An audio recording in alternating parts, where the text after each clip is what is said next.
My name is Michael Wood. Since the age of 17, I've been willing to die in service to my community. In the U.S. Marine Corps, I was Sergeant Wood. Michael Wood spent 11 years in the Baltimore Police Department. Michael Wood is a very honest individual. He was not liked by the Baltimore City Police because he didn't play the good old boy network game. As my career developed, I set out to understand why people offend, instead of how they offend. The reason why these consent decrees don't do anything is because there's no enforcement or changing of the mechanism of incentives for the officers. So all you're doing is talking about it. I certainly was going to cross. I was ready to shoot if I had to, but I was never going to cross that line. But you kind of wanted to shoot. Sure. Get what you inspect, not what you expect. So, or anywhere that's populated, is your metric is based off of arrest. So you don't actually go out and engage with the community, because that would be time that you could be getting the arrest that you're expected to get to prove that you're a decent officer. So you actually don't have any incentive to communicate. Michael, we should be looking for goals to not have people end up in the criminal justice system. Instead, every solution we have is to push them into the criminal justice system. It should not be up to Jeff Sessions to determine how Baltimore Police Department operates. It should be up to the residents of Baltimore. Jeff Sessions doesn't know anything about policing, never has and never will. I want to read a quote that you gave the Washington Post, which struck me. You said, "When you work in policing, you're inundated early on with the us versus them mentality. It's ingrained in you that this is a war, and if someone isn't wearing a uniform, they're the enemy. It just becomes part of who you are, of how you do your job." What I'm trying to say is that we are looking at people who are doing nothing new, and if we focus on the actions, then we can fix the things for next time. Because when you focus on people, we end up thinking we can chop the head off, they put a new person in and something will change. But if we don't focus on the methodologies and the institutions, then we will be put them in a prison cell, do the paperwork, go back out, and do it again. So what we really need is to change the incentives and disincentives so that no matter what the role, we're still going towards that objective that actually serves. More occupation, more vehicles, if your answer continues to be violent, because we have to understand that everything about policing is inherently violent. I have come in there with authority and told you what you will do.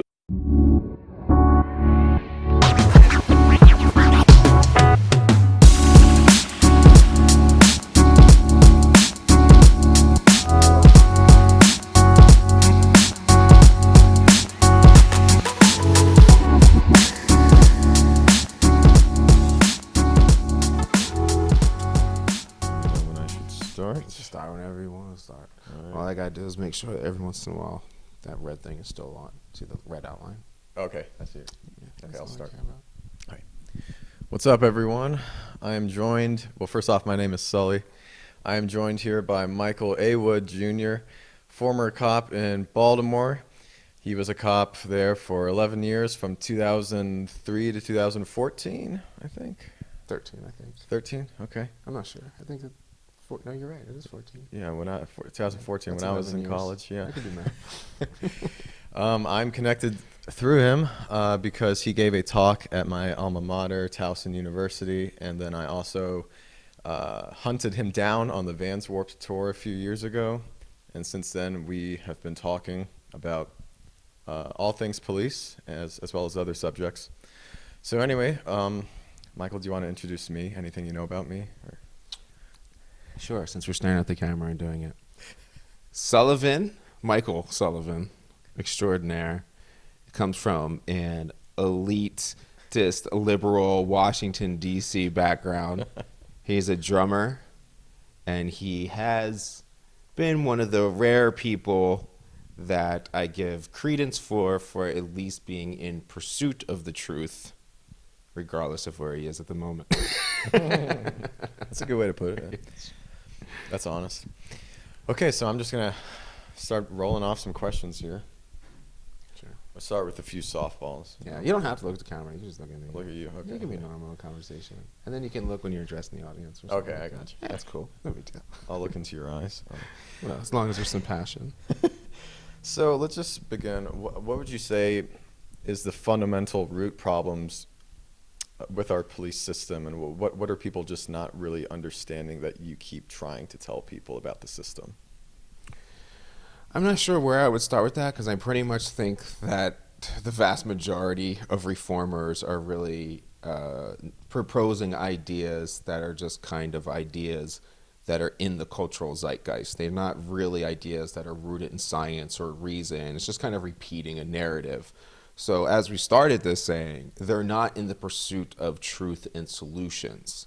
So regardless of what we're talking about, it seems to me that over the last 5 years of trying to get involved with things, that the key issue is that people don't generally want to do the research to find out what is truly behind the problem they have and what the solutions that they want are. What are these pathways and how do you achieve these things?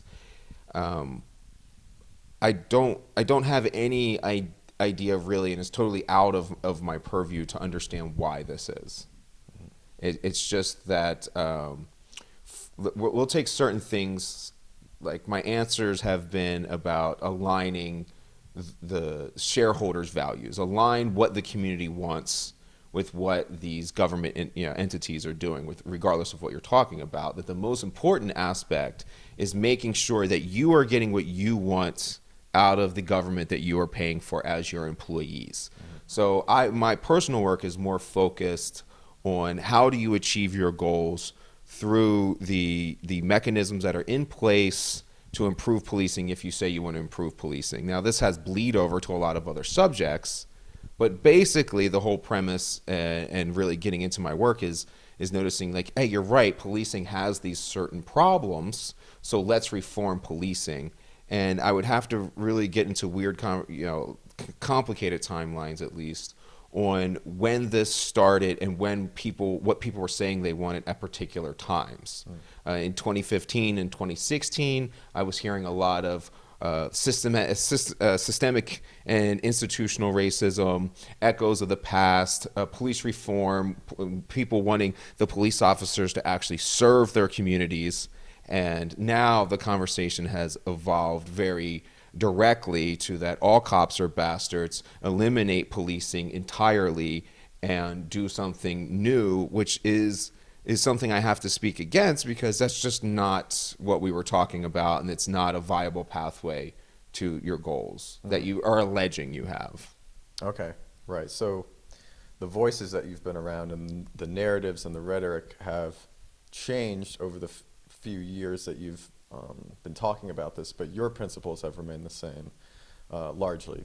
Is that accurate? Well, yeah, because I'm only basically arguing that the police department is an organization constructed of human beings, like any other organization that's constructed of human beings, and all the science and things we know from organizational management in something like running Exxon and how to incentivize their workers, or running Ford and understanding how to incentivize their workers towards outcomes. These are all the exact same principles and ideas that we're talking about, but for some reason, policing is treated as if it's some entity that stands outside of all organizations. And for some reason, every rule is for them. So if an employee at IBM messes up, we don't throw them in the gulag and not worry about anything else. You know, if Wells Fargo's low-level workers were going around and charging fees and setting up bank accounts and doing all this corrupt work and getting extra money to come into Wells Fargo. Well, when they got in trouble for all of that stuff, nobody in the federal government or anybody arguing was saying that we need to go lock up all the low-level computer technicians that had actually contacted the customer. Yes, those people had to be fired, but we traced that up to the bigger issue of the bosses and CEOs who were telling these people to do things, and then we made Wells Fargo totally revamp the way they do rules, and they got monitoring, and they realigned the goals of the shareholders with the goals of Wells Fargo as a corporation because they slipped away from that. And it's the exact same type of things that I'm talking about. When a crash occurs, a Ford makes a vehicle and they need to figure out whether they do a recall or not. They do all their analysis on the pro and cons, and then they come up with a solution for what they're going to deal with. It's all the same things. I mean, if you want to get a prisoner, a individual to prison safely, which I argue against largely, I don't think police reform is getting Freddie Gray into the jail safely. Right, You right. know, That's pseudo reform at best. Right, at best. Yeah. So, and like a lot of reforms would talk about those kind of things. Like, can't we transport a prisoner to jail safely? And I'm like, well, we're talking about Freddie Gray, who didn't actually commit a crime. So shouldn't we not transport people in federal custody who didn't commit crimes? Right, Wouldn't at that all. be a great place to start? Right. Yeah, I've heard you talk about before about how police really shouldn't be separated from any other sort of employee because they do have incentives and disincentives that drive certain behaviors.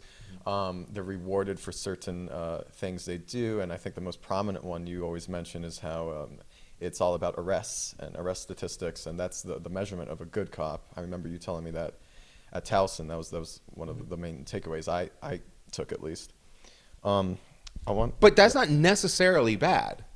So that's like part of the argument. So if people want police reform and you believe in democracy, if you take a vote in Baltimore, that is what the people of Baltimore want. The people of Baltimore want cops to go out and put people in jail who are committing crimes and violence. Right. I'm not saying that on its surface is bad, but I'm saying you have to look at the reality of what policing is or what any organization is. Right. And I have a question that's sort of about that we'll get into, but it's also this idea that you shouldn't act like you know what any group of people in any particular neighborhood that you've never stepped foot in, that you know more than they do about what they want, especially when it comes to what they want out of their police. Sure. Can you talk a little bit about how the police system currently fights symptoms of violence and why we need to change that to causes of violence? Well, I would say maybe the easier way to understand it is that we need to investigate why crimes occurred and not how they occurred. The basic way of policing, as we all know it, is that if somebody robs a bank or somebody commits a murder, we dedicate all these resources to investigating and figure out exactly how they conducted the murder. Right. And I'm not really sure what that has to do with why they conducted the murder. And the only way we can possibly fight crime or fight violence is to figure out why somebody did something and then set up the disincentives and incentives to encourage or discourage that. Right. We talked about before, like one of the most obvious symptom issues of this that somebody can look up. Where were we? Talking about After why my daughter so rudely interrupted us. Why somebody robs a bank? You have to prevent it from. Sure. So if somebody, we were saying somebody killed somebody. I changed it from the bank. I remember that part. One of the most famous cases that's easily look upable. I just coined that word for anybody. Is that there was a case where a man came to the police and was saying, something is wrong, I am having thoughts of pedophilia, and I am not a pedophile. Right? Something is wrong with my body, figure this out. They ended, or maybe even got busted for having child porn or something like that afterwards. I don't remember how it started, but he's the one that came out and said that something is wrong with him biologically. Right. And the police and doctors went and gave him an MRI, found a tumor right on the part of the brain that mixes and essentially what it ends up doing is it switches feelings of affection towards somebody, like where you would want to protect them, and switches them with sexual thoughts. They took the tumor out so it would stop pressing on that area of his brain, and all of his thoughts of pedophilia completely went away. Right. And it's something like that. Somebody can commit a murder because, as we'll talk about later, is that they were lead poisoned, and their aggression response, literally from their medulla oblongata, has shrunken, and they don't have the same impulse control, or they're not seeing the world the same way as everyone else is. They could have some kind of drug that ingested into them. To think we understand medical issues enough, somebody could take something purely innocent that just had, they could have eaten a burger that had a dust sprinkle of some type of mushroom on it from the worker there, and that went into the person and made them freak out and do something. They could have had LSD in their system or anything that made them perceive the world, whether it was through natural causes or something going on within their body, that made them react a certain way. And the only way we can get justice, in my argument, is to do things that that move towards those crimes not happening again, or those events not recurring. So if the police are supposed to be fighting crime, the only thing they could possibly be interested in is investigating why things occurred and making efforts to make sure those situations don't recur. Otherwise, you're kind of like a nonprofit that has an activist goal, and you like, I mean, there is that kind of thing. If police are only set up to stop crime, then what would happen to them if they actually stopped crime? They drive themselves out of business. Exactly. So why? I mean, that's not. I'm not saying that's not it's a conscious decision, but you're not going to be doing things to destroy your own purpose. Right. And you could say the same about in our justice system at in jails and prisons. The guards walking down, they want to say, one day I want to see these completely empty. They want to drive themselves out of business. They should, if they're trying to eliminate their own purpose. Right. Yeah. If they truly cared Right. about people not being in cages and not, if you're a protester and you truly care about people not being in cages, well, then putting your enemy into cages kind of defeats your entire purpose. Right. And this is a very pacifist type of approach, I would say. This idea of preventing violence from occurring again by finding out where you went wrong the first time. It's called prevention before, not intervention after, is the way I put it. And asking, like you said, the why, not necessarily the how. The how is, we've learned the how. We know a lot of how people are dying, and it's, I guess, kind of a moot point at this point. But the thing about the tumor I always thought was really interesting, because not only is it deflecting blame from the individual, which I would say is a good thing, but it's also saying that there are circumstances that are out of our control that we need to pay more attention to, like the tumor, or like you said, maybe somebody dropped a mushroom on a donut or whatever, and you ate it, and it alters your body chemistry. So this is going really well. I want to talk now. We're going to shift a little bit more towards race, which I know you view as a social construct, and that race isn't real. There's no biological determinant for race. It means different things to different people. So I've heard you talk a lot about how individual police officers, white or not, are the last people you should blame for police violence, especially in a black city like Baltimore, where you have black people who are in higher positions of authority, whether they're shift commanders or sergeants or mayors, or even the last president was also black. So I guess my question is, what specific policies and legislation was passed during the time you were a cop that ended up either disenfranchising or harming the black people of Baltimore that were also put into effect by black people? Well, I mean, I would have to argue that largely the whole idea that policing is the violent response to crimes is a big issue that we have. So I understand police being violent as, the state's answer to violence and going after other violent things. That makes sense. But when you use those same people to be the ones who take your kid or determine whether your kid is, you have a domestic dispute, or your kid won't go to school, so you call over like what is essentially a little mercenary. I mean, we pay cops to kill other people for us so we don't have to do it. So you're essentially paying your civilian mercenary to come and deal with your 8-year-old kid who won't go to school. And if you have those same people pulling over traffic, if you have those same people handling regular incidences, sure, certain things are going to have the answer of violence because you called the answer of violence. Other examples are something very innocent feeling, like a body cam. If you provide a tool for somebody, they will use that tool for their own interests. That's the same thing with body cameras. So if you argue to put body cameras onto police officers, all you're doing is giving the state more evidence from their perspective to come after you.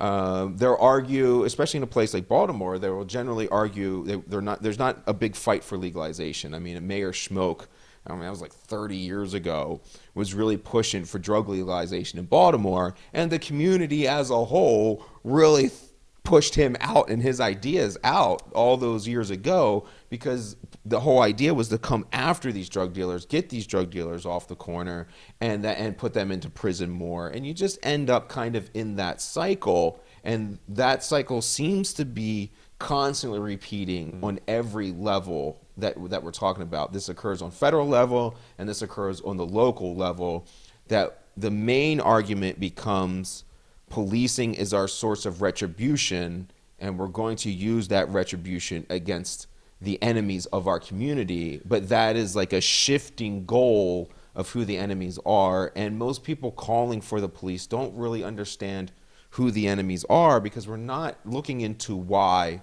these things actually occur. So they'll want to get drug dealers off the streets because drug dealers are armed.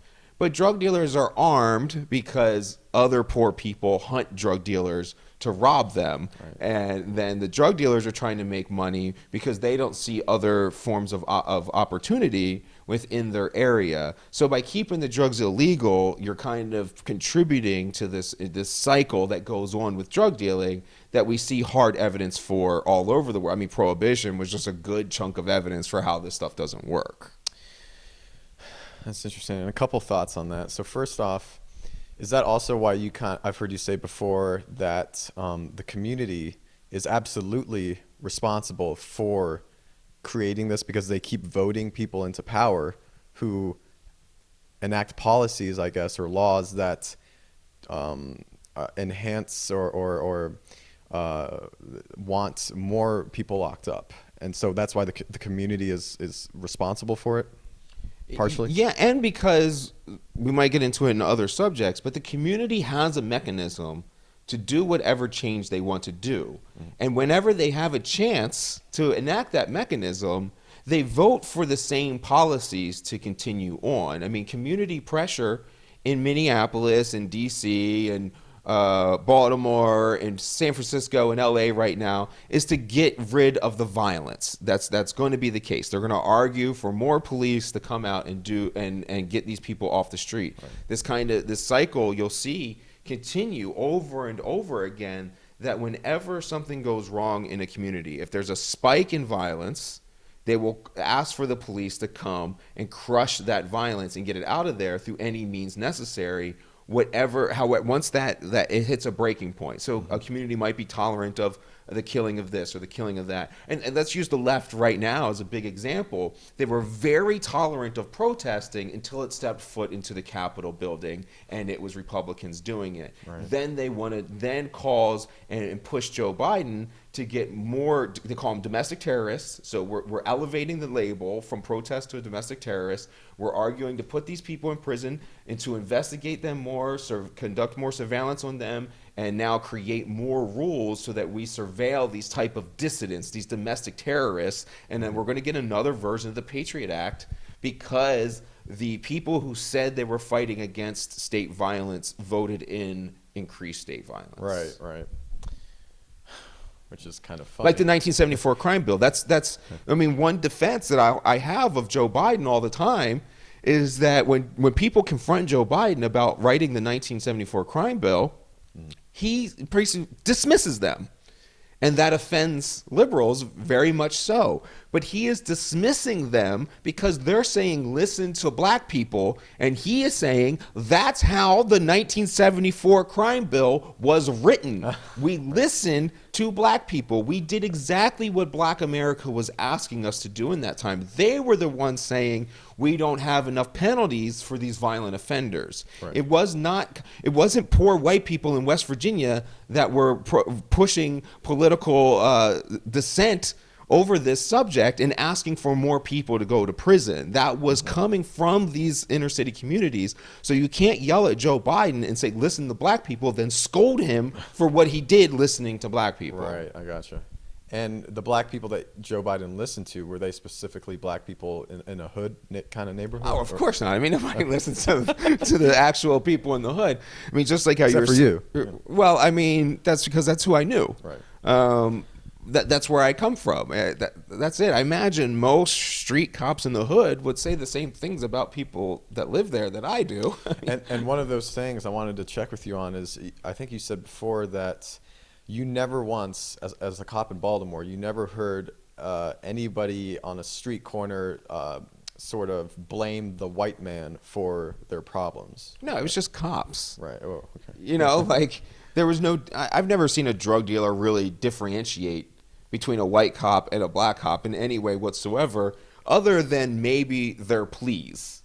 You know, like if they're bitching about the police and it's a white cop, they might say, you're only locking me up because I'm black. And if it's a black cop, they're going to be like, how can you do this to one of your people or something like that? So it's just to fulfill that narrative of blaming the police, if anything. Right, right. And it's always, I just think it's so funny that it's always the lowest ranking being the police officer that receives this blame, and not somebody of a higher authority, or even something that's systemic or something within the law. Let me ask, let's see what else I have here. Okay, so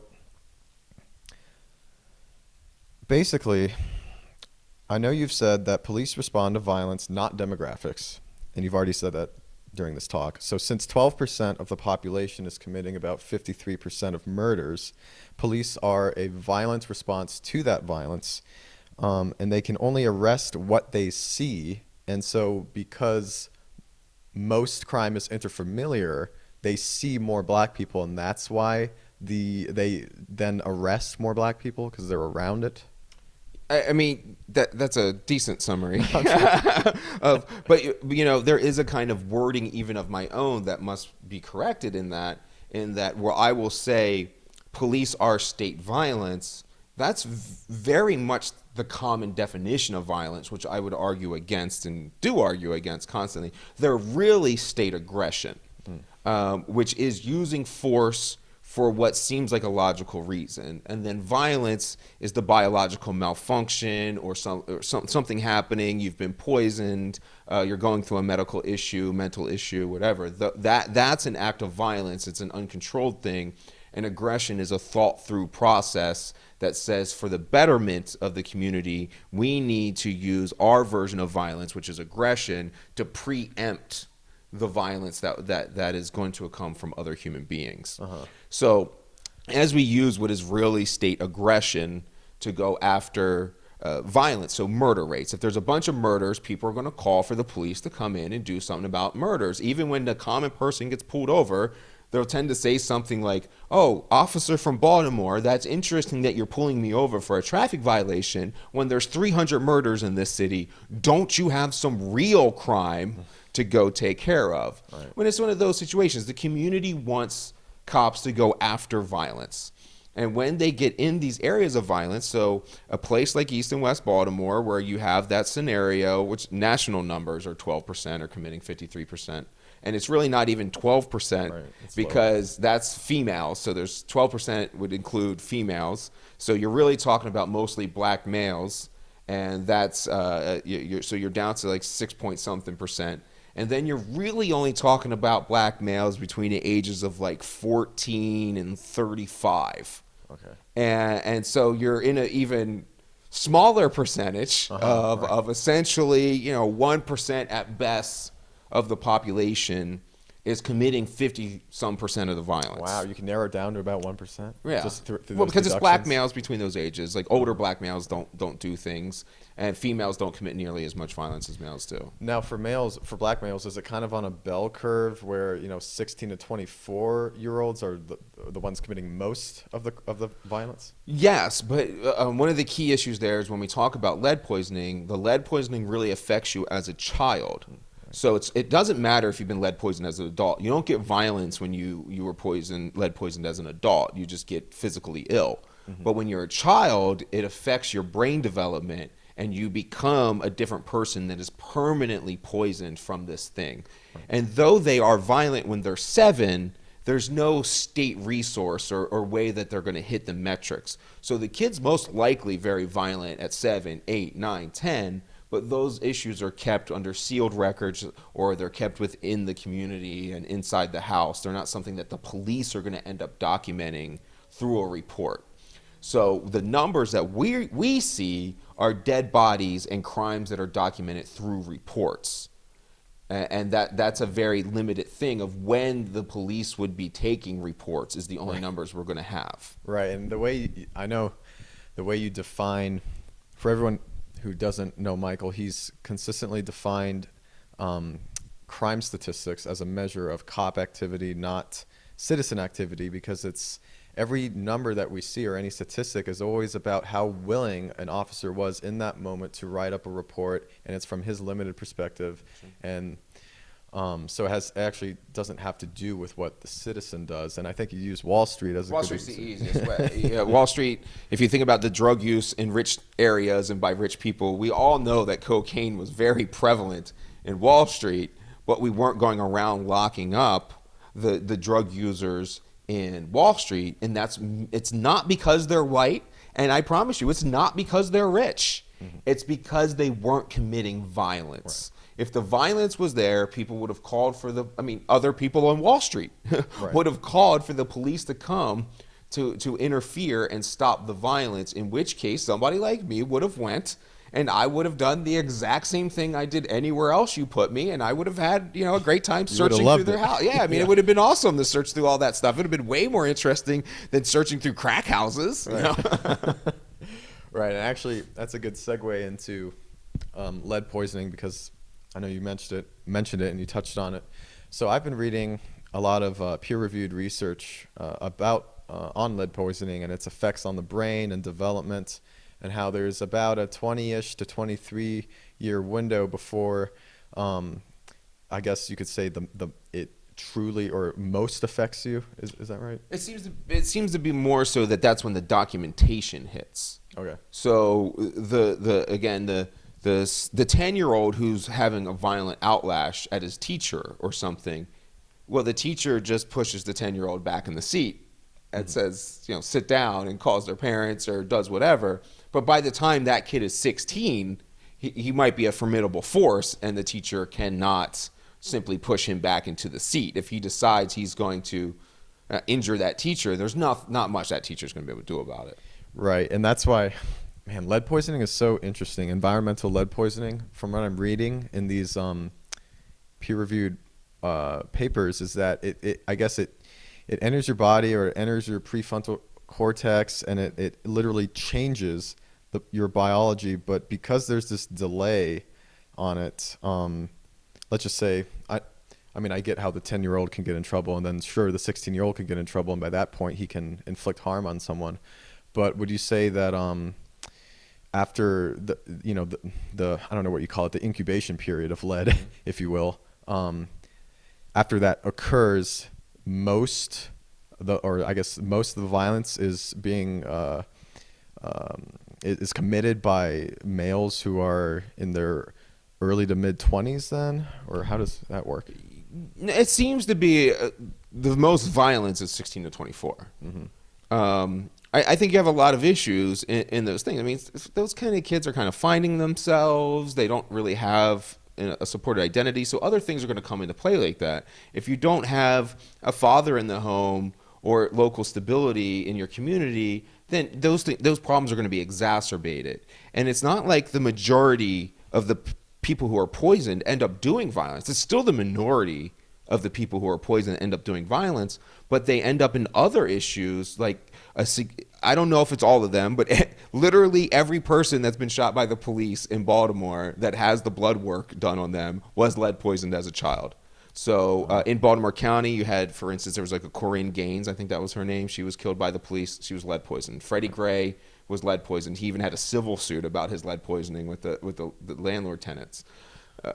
So courts. So this ends up them making poor decisions in multiple avenues of their lives. It's not just that impulse control of, sure, I imagine there's times where all of us wouldn't mind punching somebody in the face. We all have impulses. Right. Yeah. So they even though, like a female, if she loses her mind and smacks her husband, then that's very unlikely to end up in prison. But if a male does the very same thing, it's highly likely to end up in prison and end up be documented. So the numbers are very, I'm only dealing in complete generalizations. Though these numbers are most assuredly off. It's just not off by that much. Okay.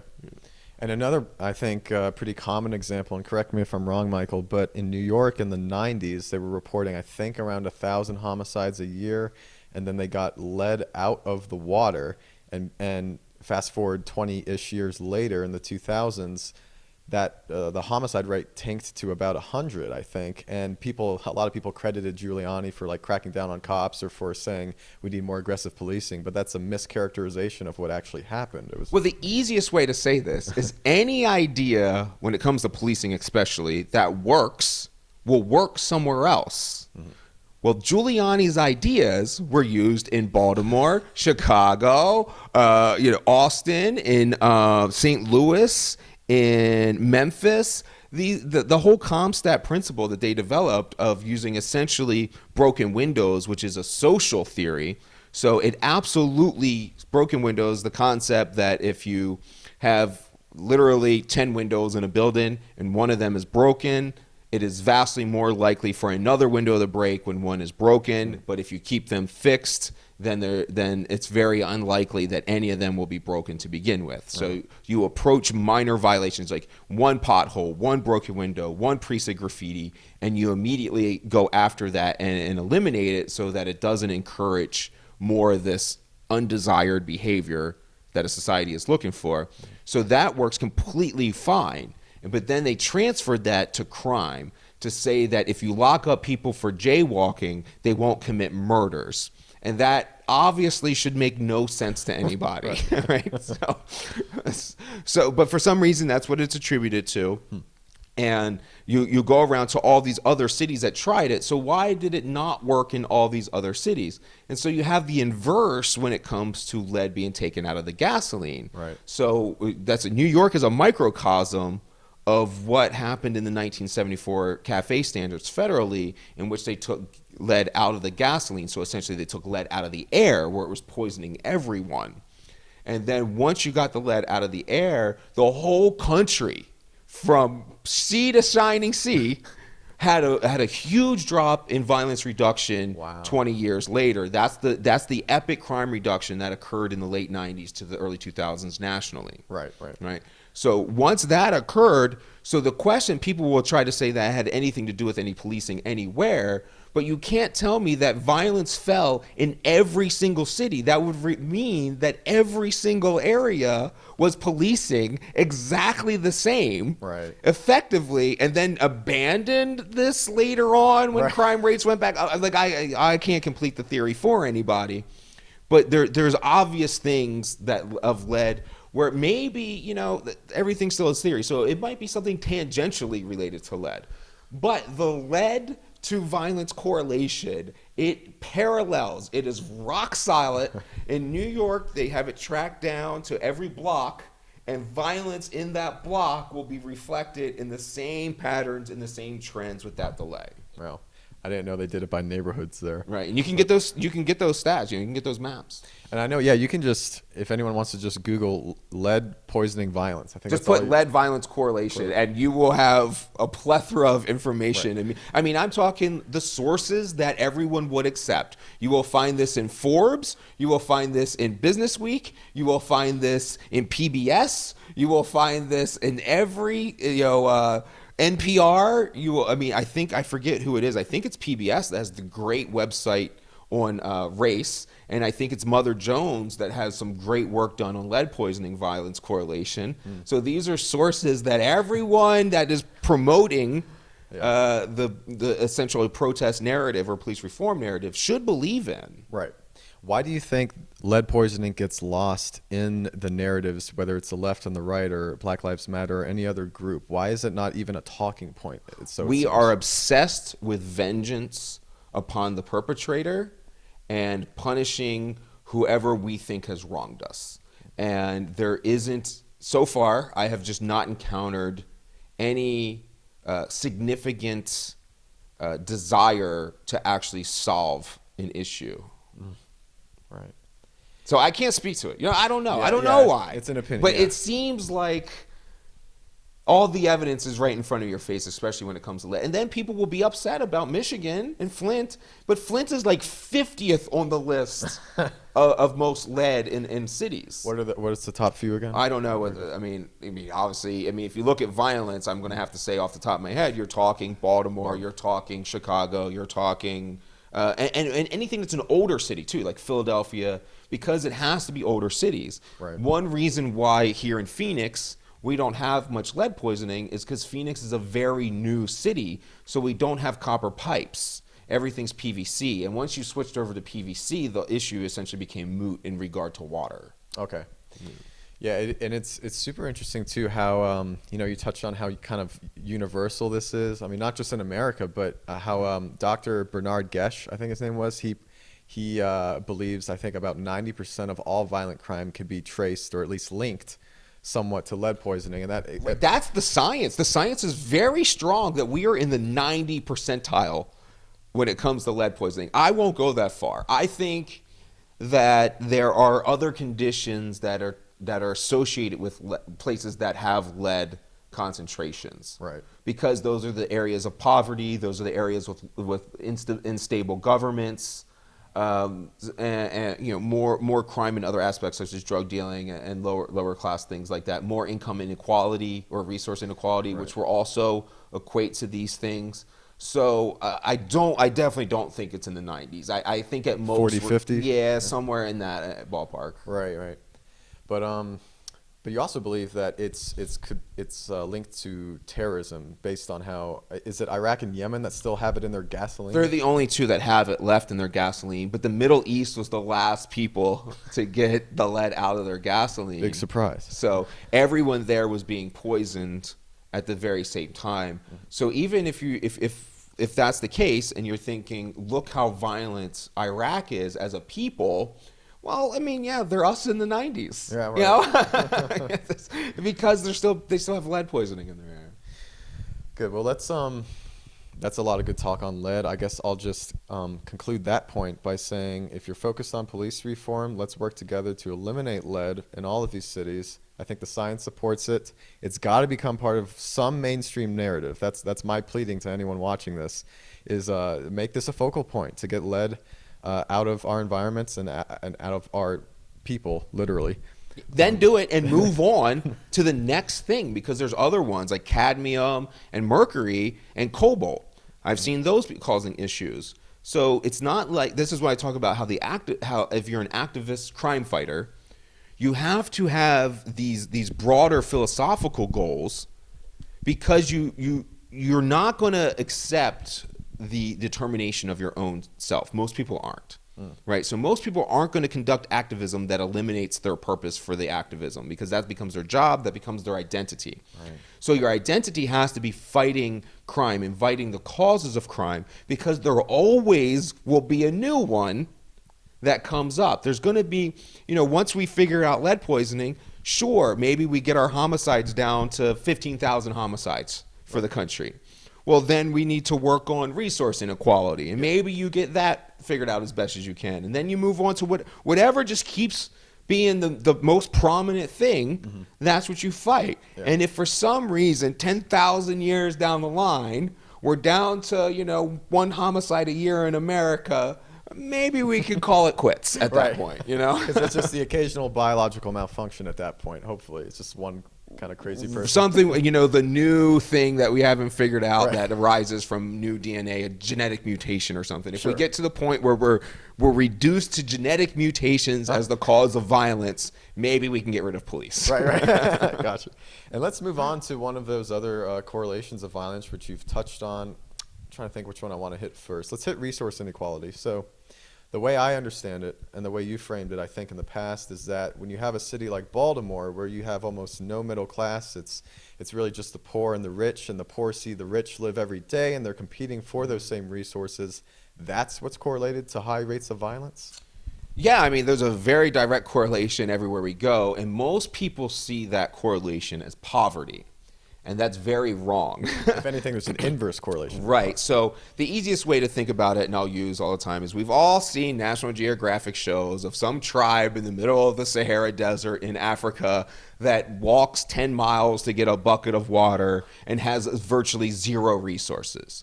Well, two things that are occurring there. One, they're extremely poor and almost no crime occurs. And they have no rich people to see as the enemy that is bogarting the resources. So you don't even have aggression. Maybe that's not violence. You know, maybe that starts to fall more into the realm of aggression, where when you're short on resources, you see that other person is not just taken away from you, but your family, your people, your group.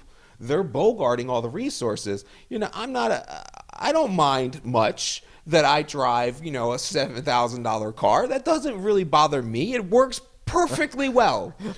But when I see some douchebag riding in his brand new, you know, Ferrari 458, part of me hates him. Yeah. Right? It's sort of like, do you think part of that's innate in humans? Is it the desire to be competitive or to compare yourself with other people? Well, I mean, if you accept the science that we are just an ape, I imagine, I mean, that's really the way it is with all apes, and a lot of other species, where you want some form of community, and you're fine with one person being in charge of that community. But if, you know, 4 people, if you have 10 bananas and 3 of the monkeys keep eating all the bananas, the other monkeys are gonna be pissed. Like, I don't know. Right, there's only so many resources that can be distributed to everyone, I guess, and there is that competition. And if 3 monkeys or whatever, are hogging the rest, then the other 7 are going to be pissed off. Okay. So eventually, those other 7 are going to say, we need to take these damn bananas. Right. Right? And Yeah, so that maybe that's aggression. Maybe that's because the resources are being denied you. That might be making a biological change. Right? So I just don't know those things. Okay. But we get changed by our experiences. It literally reconstructs us. Every day, right? Every single Every event, interaction. Yeah. Right? And like even from an anatomic level, I forget what the exact numbers are, but it's like every 12 years, every single cell in your body has been replaced. Right. You are not the same you from 12 years ago. And it's like other organs are different. Like some organs are like 7 years. They get completely replaced. So you don't even die with the same heart, the same liver, the same stomach, the same brain that you were born with. It's literally completely replaced by new material. Now that's especially true with trauma, right? Or if somebody experiences trauma or abuse or something like that, then their brain, is it chemistry or biology? I always sort of use those two interchangeably, but something inside of you changes to the point where... Some people. Some people, not all people.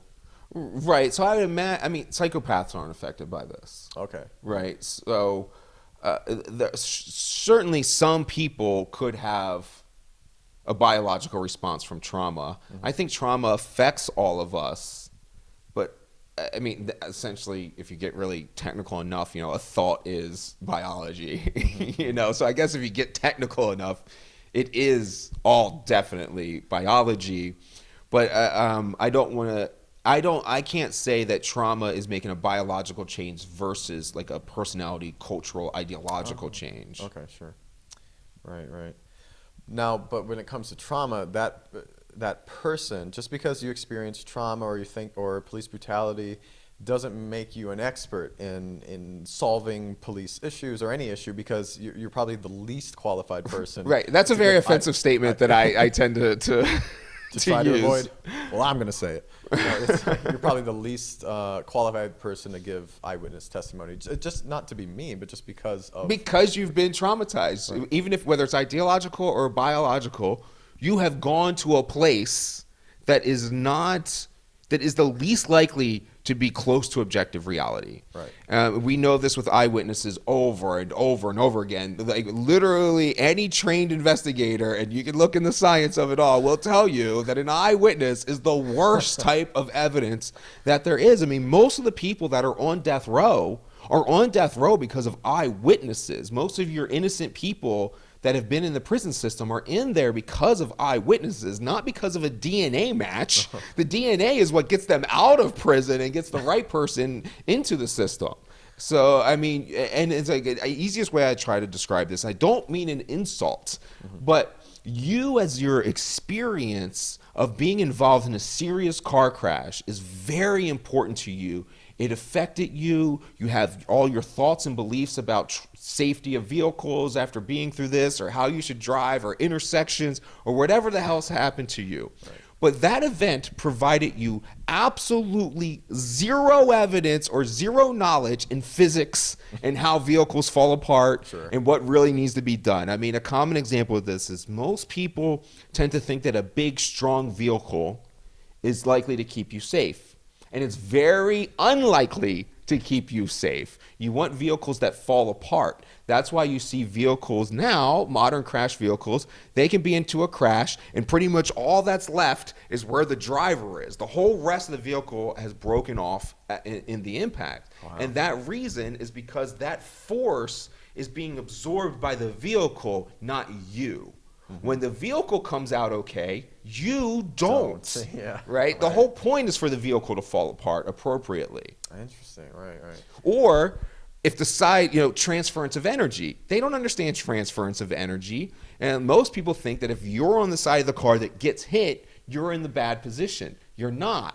The other side is in the bad position because energy comes through like a wave, and that person hits the solid object of the other side of the car. Right. You hit air. That's like inertia, I think. Right, or whatever it is. That transference of the energy coming through goes to the final point. It's not in the pathway of that energy. Sure. Right. So it's like a lot of those things people just don't get from basic not understanding vehicles and how they operate. And I am a level 2 certified crash reconstructionist. I'm not talking out of my yin yang.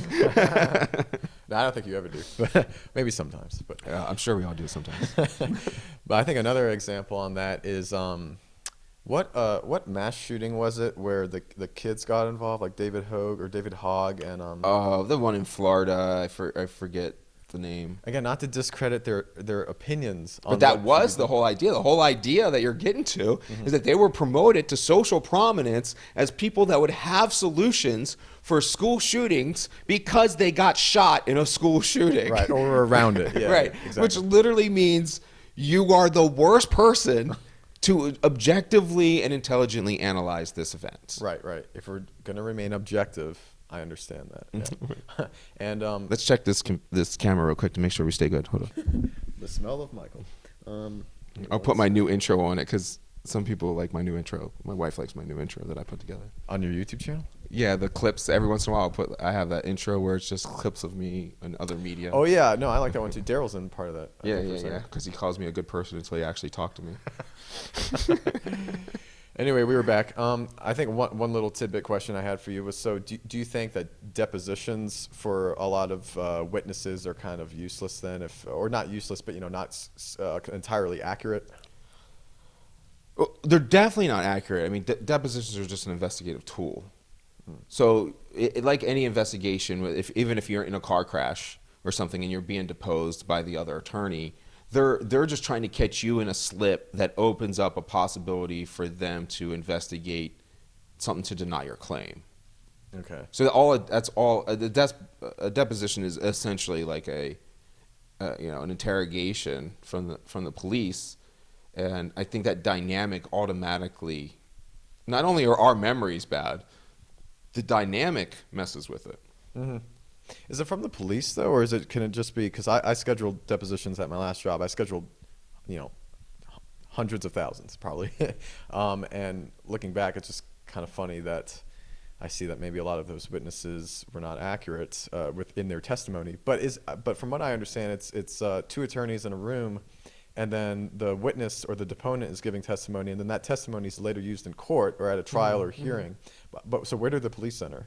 Even when the police do similar things, police do depositions too. Oh, okay. I mean, police get deposed. So like for a DUI, like there will be an administrative hearing eventually over whether the person gets their license or not, and the police can be deposed in something like that, or they can be an interrogator. So they're like, even when they're doing it or receiving it, you still have this weird dynamic that's going on. And the fact that you get into deeper things, you know, it's why the first chapter of my book talks about free will, Yeah.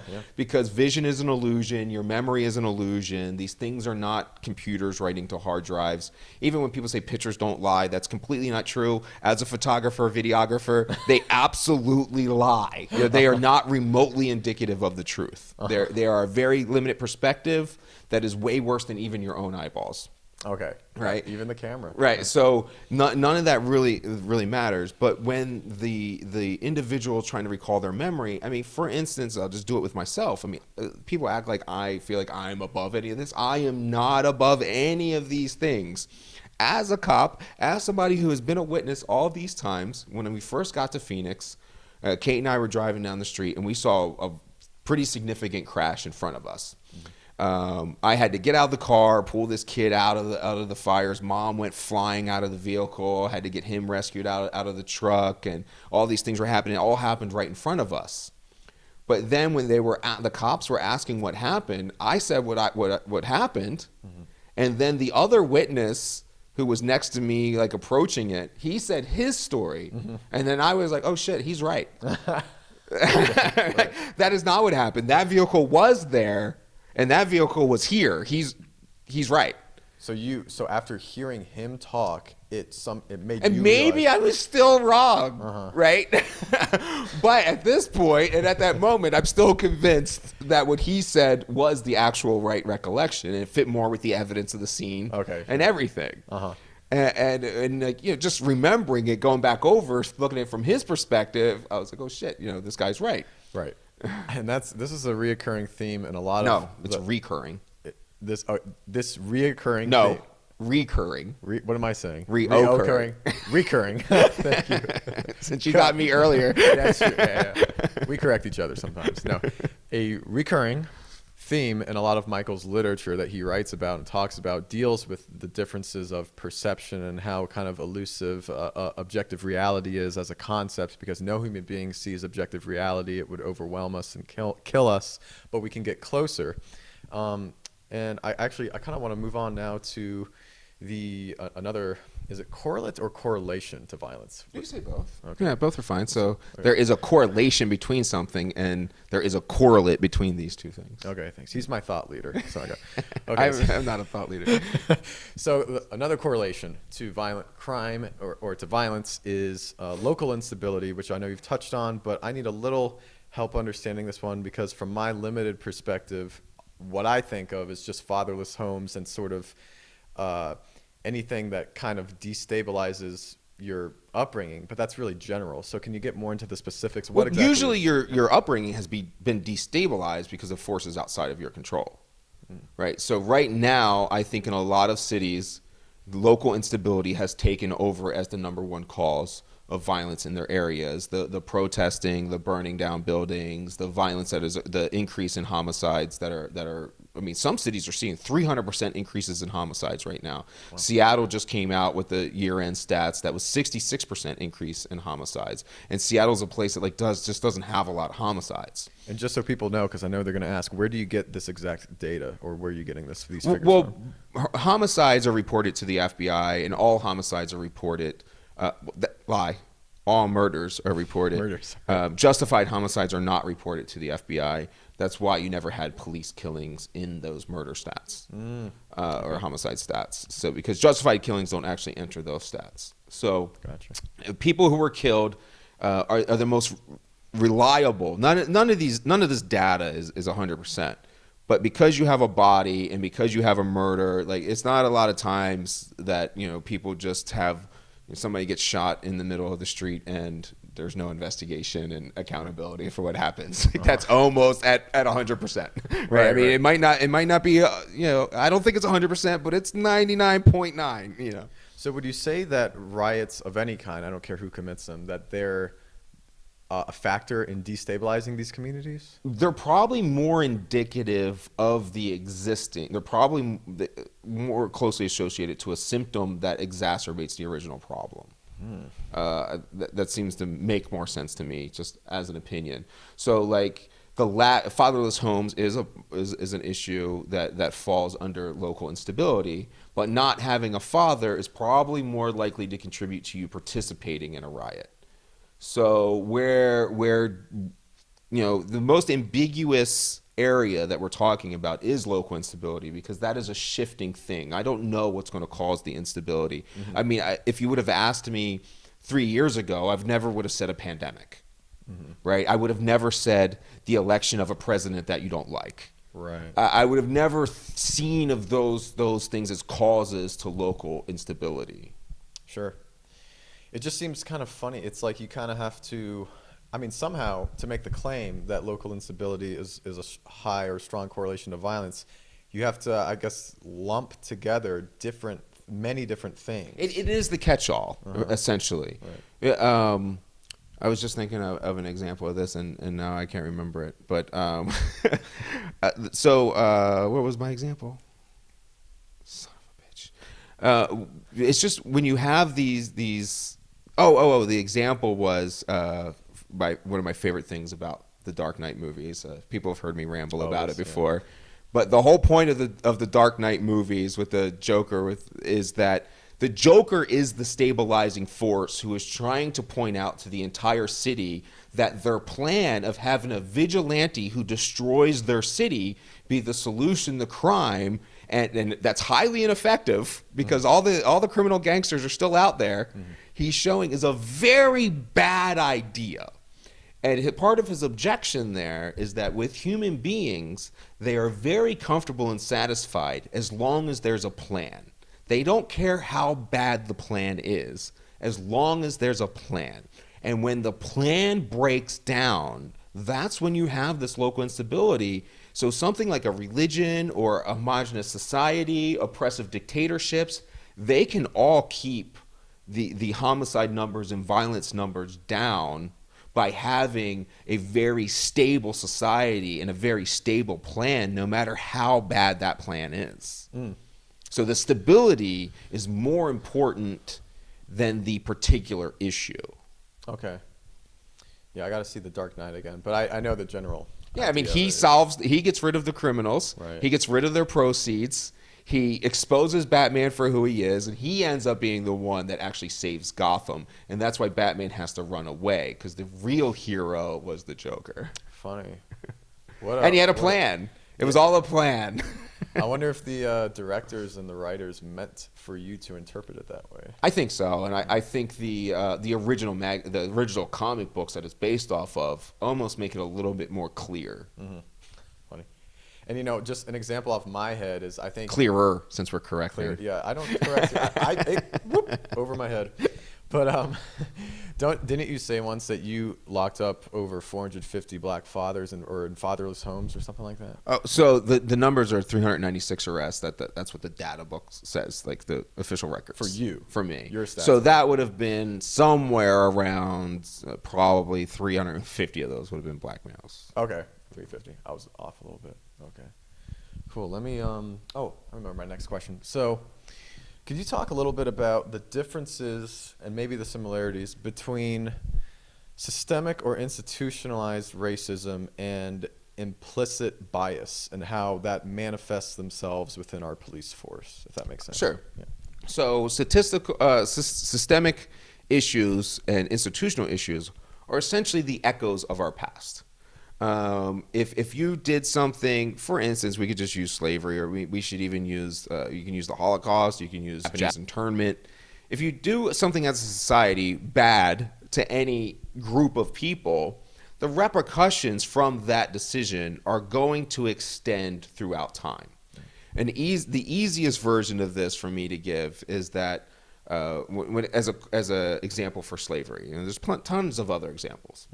But the first established, really organized police in America were slave patrols who went and captured runaway slaves in the North to send them back south. So the first bit of paper that's being documented is on males who are physically capable of running away and surviving out on their own and trying to get away from the southern states. Well, those are going to be black males between the ages of 16 and 24. Right. There is an echo from that has carried through in our looking at at black males as the bad people. And because they end up being more in prison, so they end up getting charged more with crime. So you get to say, well, look, they're the criminals. They're the ones that have these issues going on. But yet, the whole time, it's almost a self-fulfilling prophecy because we're creating a force that goes after them and then saying that that's what they are. So we end up with that implicit bias in our head. And that's what implicit bias is that you go to a prison and you see that a vast majority of it is made up by black people. So you're going to think they're worse. You go to, you look at murder stats and you're going to say, look, these animals are committing 53% of the murders. It's because they're black. It's not because they're black. It's because of this much bigger picture that goes throughout time. So implicit biases literally change our perception. It's part of the things that seep into our biology and will change what we see, will change the illusion. So who you see as the enemy, who you see as the other, always ends up being this bigger, stronger force than it actually is. This more intimidating thing. And so you will see it as being bigger, see it as being more intimidating than it is objectively. Right. And I think, an example, like I might have this flipped, but in the 60s, culturally, we were starting to understand that like separate but equal was being put into place, or like whites drink from this water fountain, blacks drink from this water fountain. But what we failed to do during that time was we didn't codify our system, so we didn't institutionalize that belief. Or is that an exaggeration and our systems, even in the 60s, were fine, if that makes sense? Or like, basically, I want to know where along the line did these echoes, as you put them, I guess, not become a big deal? They're just an echo. Yeah, I don't know where the line will come in. I'm sure it will be in every different thing. Like the echo that black males are more violent will not cease until they stop being more violent. I say it like you have certain rational elements that these implicit biases are formed off of. It's not like they're coming out of left field. It's just not standing back and kind of trying to look at it in a more objective manner. That's really what I think the only difference is. So if you criticize a 23-year-old female for crossing the street when she's being approached by 5 black males, I think you're kind of being an asshole. There's a logical reason that if she doesn't cross the street when an 80-year-old woman is passing her, and she does cross the street when 5 black males are approaching her, it's not like you can say that they like or dislike either group more.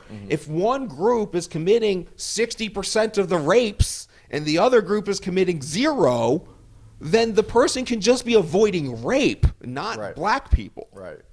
They're doing what would, statistically speaking, be the smart or the wise thing to do to reach safety, I guess. Right. So how can you blame somebody for doing that? Just like the left will say, okay, you can punch a Nazi because you think that person is going to be worse and treat people that you love and care about in a negative fashion. I don't know why it's different. And then I think another comparable echo example would be in Germany, and how we would probably all say that as a whole, culturally, Germans aren't anti-Semitic anymore, and that the Holocaust is an echo from the 40s. Is that comparable, would you say? Yeah, I think any of those things are comparable. And there can be echoes from Prohibition. There can be echoes from the drug war. All of those things are going to have echoes. It's not necessarily, it's just, we're going to go back to another saying that I have all the time. It's explanation, not justification. It's just explaining what happens. It doesn't mean there's a bad guy. It doesn't mean, it just means that you want to educate and then try to improve the situation. So if you're going to try and educate people that black people aren't murderers, that's not going to work because the numbers are against you. Right. You're going to have to address the issue of black violence before you can expect anyone else to change. Okay. That all makes sense. Let me check my notes here. Okay, let's talk about. I know you mentioned this briefly earlier. COVID? We'll get to some fun topics eventually, folks. No, that's going to get us kicked off talking about COVID. I just want to. I know you were explaining this to me, but just you don't have to spend a lot of time on this. But could you talk a little bit about your travels across the country and how easy it is for a local community to pass any sort of reform measure in the law or in a policy change and getting signatures, and just talk a little bit about that. Yeah, I wouldn't say that I've really understood this part of it for very long. And I don't know whether it's because I was reading MLK and stuff like that, but something came together where I realized, well, protesting makes a lot of sense when there's no mechanism for change. So if you're protesting to have a pathway, then people need to provide you a pathway. You know, if you're protesting for an opportunity, then you should be able to have opportunities. Everyone should have a decent amount of opportunities or whatever. You can make that case. That's fine. But when you protest now and there is a mechanism in place, then it's okay to say something at first, to want to get at the table. But once you're invited to the table, you need to have something to say. Most likely just a pathway is all you're looking for. You're looking for a school to go to get educated. You shouldn't. It doesn't make any sense to think that somebody can snap their fingers and give you education. Like, white people can't teach you how to be a plumber. Like, can't pass down knowledge of how to be a plumber. You're going to have to go be an apprentice and learn how to be a plumber. So all you need is the pathway. You're not going to get anything handed down to you. Okay. And as we tried to go around the country in like 2015, 2016 more so, I think 2016, 2017 more so, we talked all over. I mean, between Avi and I, we must have been to every single state and talked to somebody in every single one of these areas that were saying that they wanted change. And so we would do a lot of research into what they needed to do. What was the mechanism? And at least I was very surprised to find out how low the bar was on many of the mechanisms for change. In many cities, and no matter what city you're in right now, you can go ahead and look up, what does it take to get something on the ballot? What does it take to get an idea placed on the referendum? And you will find out that most likely you are talking thousands of signatures to tens of thousands of signatures at most. And you can do anything that you want to do. Portland eventually capitalized on this, and just recently in their bills decriminalized all drugs and made mushrooms specifically legal. So, and they did some policing reforms that we don't need to talk about because they're disastrous. But they use that mechanism to achieve those changes. And that mechanism will literally work for any change. The problem with protesting anything at a local level is that there's no local level that I'm aware of or could find that doesn't have a very easy way for you to achieve your goal merely by winning the argument with your neighbors.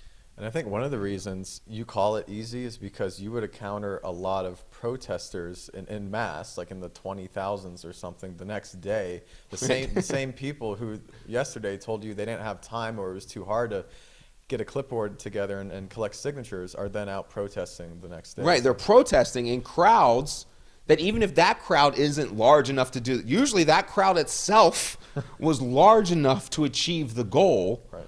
And if not, there was 25% of the people, and then so all you need to do is do that a couple times. Right. You could just get the signatures a couple times. I mean, directly here in Arizona, the cannabis was just made completely legal. By the exact same thing, there was people standing tactically in front of every single weed store, medicinal weed store, right, in the city, and they were saying, "Hey, are you a resident? we're trying to legalize weed, sign this initiative for us, and we'll get it legalized completely. And the first time they did it, it went on the ballot, and they didn't win. It didn't pass. The second time they did it, just now, it went on the ballot, and it passed. Over the last 4 years, they convinced their neighbors that this would be the better plan for the community. And now cannabis here is completely legal and nobody will be going to prison for cannabis. A very effective reform accomplished very simply. Right. And, that sounds sort of like an echo, well, not an echo, but an ample comparison to civilian-led policing, where the civilians are the ones, at least in the sense that they're the ones calling the shots. And we can talk about your model in a second, but I just wanted to talk about so correct me if I'm wrong, but you don't think there's any barrier, there's nothing preventing anyone in any neighborhood from accomplishing this, right? It doesn't matter if you're in a hood neighborhood or a rich neighborhood or whatever, the mechanism is there regardless. For accomplishing any political change, it's absolutely 100% there. It seems to be that the real problem is that their ideas don't win over their neighbors. Mm-hmm. So they just have bad ideas, right? or they're not going through the effort. But I mean, I think if you had a strong enough idea, you would be able to win. And I'm just saying, by ballots, you can even pretty much force this issue and get, as long as 50% or whatever of the people you can convince, you will pass it. Right. I mean, you get 50.001% of the vote, and it's going to be real. Right. So don't blame. Yeah, especially if you're in a black city like Baltimore, don't be blaming white people for something you can easily accomplish by yourself. Uh-huh. It's just things like that where, I mean, I understand that it can come off weird, but it doesn't make any sense what you're essentially saying. You're asking, if it's in any of these black cities and established Democratic strongholds, you're begging and asking for Republicans and white people to come fix what is yours. It just doesn't make any sense. Mm-hmm. And so I just want to think where I want to go from there, because this is really great. But let's say, okay, so much I want to talk about, but let's compare Black Lives Matter riots. Meaning, and people define protests and riots differently. I say the moment violence starts to occur, I think I would probably call that a riot. Or when I think protesting, I always think of MLK, and when I think MLK, I think peace. But let's just compare. We're in America, and you must peacefully protest for it to be legal. Right. I hope Chris Cuomo Yeah. is watching, because you were asking about that. But anyway. Let's just compare Black Lives Matter riots with what happened at the Capitol for a little bit here. I know a lot of people like to do it. I'm not crazy about doing this for a couple of reasons, but let's just do it. So why do you think that, or I shouldn't assume, what do you think is, I guess, worse for the community? Something like a Black Lives Matter riot where they burned down a city, or burned up a CVS, or something involved. It's always worse for a poor black community to have their items burned down. More so than people taking selfies in the Capitol? Or yeah, I think that's okay. an obvious point. Okay. It's not as obvious as you might think for people. Well, there's billions of dollars in damage, and just like in Baltimore when we had the uprising riots earlier, that what happens is very clear. Small business owners are not able to get insurances again. And then property rates go up, property taxes go up. You're literally punishing the people you claim to care about. Right. My life is affected zero by anybody. Even if you were here in Phoenix and you went and burnt down a poor Latino neighborhood or a poor black neighborhood, it would affect me absolutely zero. Mm-hmm. What would I care? You're going down there and you're destroying the people you say you care about. So I'm going to see you as an obvious hypocrite, and I'm going to see you just damaging those people. Maybe I'll go help those people, and a lot of people do that. But sure. You're not affecting my life. You are literally destroying those people. It's the vast majority of rioting comes from people who don't live in those neighborhoods coming and burning those neighborhoods down in the name of those neighborhoods. And yes, that does not compare to even if you burn the Capitol building down, a federal asset. I mean, who cares? Right, lives are Yeah, I mean, the most important. the whole thing is, who cares about property? You have insurance. Like, literally nobody has more insurance than the people that can just print money. Like, what damage are you really doing to do you think the budget of the federal government cares that you smashed windows? Right. But I'm telling you, the whole culture and society around Detroit or Minneapolis or Seattle or Portland, in Baltimore, these neighborhoods are going to be heavily affected. It is black people, poor black people, who are getting murdered and seeing the 60% rises in violence and seeing the 200 or 300% rises in some city. It's a 4-year-old black girls that are getting killed in vehicles from stray bullets or intentional shootings. It is not the counties and the suburbs or the white supremacists or however you want to put it. Those people are not experiencing the downfall of your actions. It's literally those communities. Yeah, I think there was, I mean, I could point to a few examples, but I think it was Atlanta last year around the 4th of July weekend where there was a drive-by shooting and a little black girl was shot, and the mother was crying a similar plead saying, aren't these the lives we're supposed to be protecting? Something along those lines. Totally. But now would you because I've received some pushback on this from people saying, like the people who killed retired officer David Dorn, that those were just sort of separate looters. They weren't affiliated with Black Lives Matter. First off, do you think that matters? And second off, do you think they are Black Lives Matter? I mean, those are all in opinion territory, but I mean, if you're at a party and everyone's doing drugs but you, I don't see how your parents aren't going to think that you weren't part of the problem. I mean, I just don't know what the analogy is there. I think it's very clear that you can't just selectively pick and choose. Yeah, everybody at the protest was peaceful except for the people who were at the protest who were violent.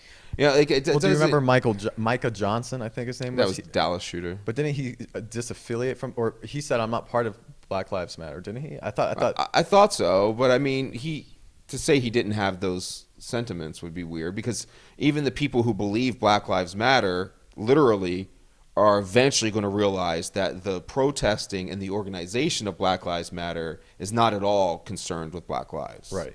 And that's my next point, which is, okay, this is one of the most sort of eye-opening points for somebody like me who's, I'll say, barely stepped foot in the hood. Not never, but I've been through the West Baltimore, you know. I went to school in Towson. So there's this disconnect between Black Lives Matter and actual black people living in the hood.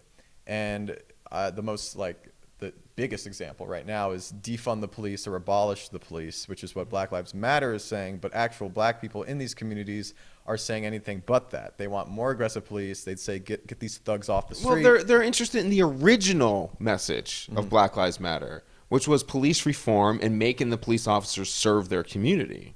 Right. So the original message was fine. Which means police reform means there needs to be police. They can't be abolished. Of course. So right, it's very cancel culture-ish to just think we solve police by getting rid of them, as opposed to reforming a systemic element or an institutional element. But the other thing culturally in the hood is that they're more capitalist, conservative, and Christian. Is that all correct? Well, I mean, they believe in hard work. They don't think they deserve an NBA scholarship, even the kid that's out there on the court all day long. He's thinking, if I put in all this work in the court, then I will be able to develop the skills necessary to have good employment as an NBA player or get into college through my basketball skills. Drug dealers are all capitalists. The key to the vote in black cities has always been said to go through black churches. Why they vote for Democrats is an entirely separate discussion, or something I'm not going to even claim to understand. But these people are capitalists who believe in that their taxes are going to pay police to be servants for them, and to get that drug dealer off the corner. They think they're paying taxes so that their alley is cleaned up of trash and things like that. I mean, it's a broader concept, but there is no coincidence that all of the cities who are devastated by these desired policies and have enacted these policies get worse and worse each and every time. It is whatever you're supposedly fighting against, you have created if you're on the Black Lives Matter argument. The policing and like 3 strikes laws and 1974 crime bill and going after drug dealers and all that stuff, that is stuff that came from those communities. It did not come from the outside. Right. Okay. Let's my notes are kind of out of order, but this is kind of separate issue, but I want to ask you it anyway. So back home, and by the way, when I say back home, I mean Washington D.C. That's where I'm from, or Maryland, the DMV in general on the East Coast. They believe that It means D.C., Maryland. yeah, D.C., Maryland. Yeah, not the full East Coast. What am I saying? But they say that America is both a democracy and a republic. I would like for you to please explain why America is a republic and not a democracy, as well as why a democracy is always doomed to fail, if you could. Okay, so to understand the difference between democracy and a constitutional republic, all anyone has to do is search these things on that little handy device in their phone, and they will find these things very clear.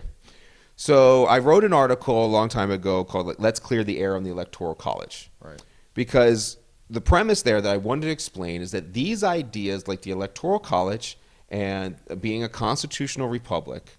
So a constitutional republic is a government that is based off of a constitution that locks in rules. So example, you could say like it's kind of like the 10 Commandments. It will say, do not kill. It doesn't say you can kill white people, but don't kill everybody else. You can kill black people, but don't kill everybody else. Or if the majority of people vote and say that we should start killing people, then we can just go ahead and disregard this rule and start killing people. And that is what a democracy is. A democracy says that if the majority of people agree with something, then we can do it regardless of the desires of the minority. America is a constitutional republic based upon an evolution of the other constitutional republic, the second most successful civilization in modern history. The Roman Empire was the first one. We realized there were some errors in that, and we tried to update them within our constitutional republic. And these things are directly mean to protect minorities. We can have the Civil Rights Act, and we can have these things because we are saying under no circumstances can the majority of the people vote and say that you can discriminate against black people. But democracy allows that 100%. The joke is, I forget where the saying came from, but democracy is 2 wolves and a sheep deciding what's for dinner. Nice. Okay. Right, 2 wolves. Right. Yeah. And I forget how they say it about the armed thing, but like a constitutional republic with Second Amendment rights is enabling the sheep to protest the vote. Right, you know? right. And this is how we ensure the equity that the left claims to desire. We protect the minority rights because the farmers of America in the Electoral College sense in small states are the minority. One thing that we really get confused about in America, like when we're talking about the popular vote and the presidency. Okay, the president is the president of the United States. He oversees the organization and interstate commerce between the states to unite the states. The states themselves are represented by their representatives of the governors and the city councils and the county and stuff like that. And they pass legislation and they do whatever they want on their local level. But the United States is about representing the states, not the people. What the people argue about what their state wants, and then the state argues to the feds about what they want. And the president only listens to the interests of the states. What the people want is absolutely irrelevant on the federal level. The federal level is not about the people. It's about regulating the states and their dealings, just like a marriage document. So a marriage is a contract between 2 people. The federal government is a contract between 50 states. Okay. And so when somebody like Bernie Sanders will say our democracy is under attack, you'd say under attack The from first what? thing I say is we don't have a democracy. Well, that's right. So we don't have a democracy, and then you'd say attack from what, probably, right? Yeah, attack from what, and why would you want this? Why do you want mob rule? That is why a democracy is doomed to fail at every single point in time. And here's a big trick for you: we instill democracies in other countries. Why?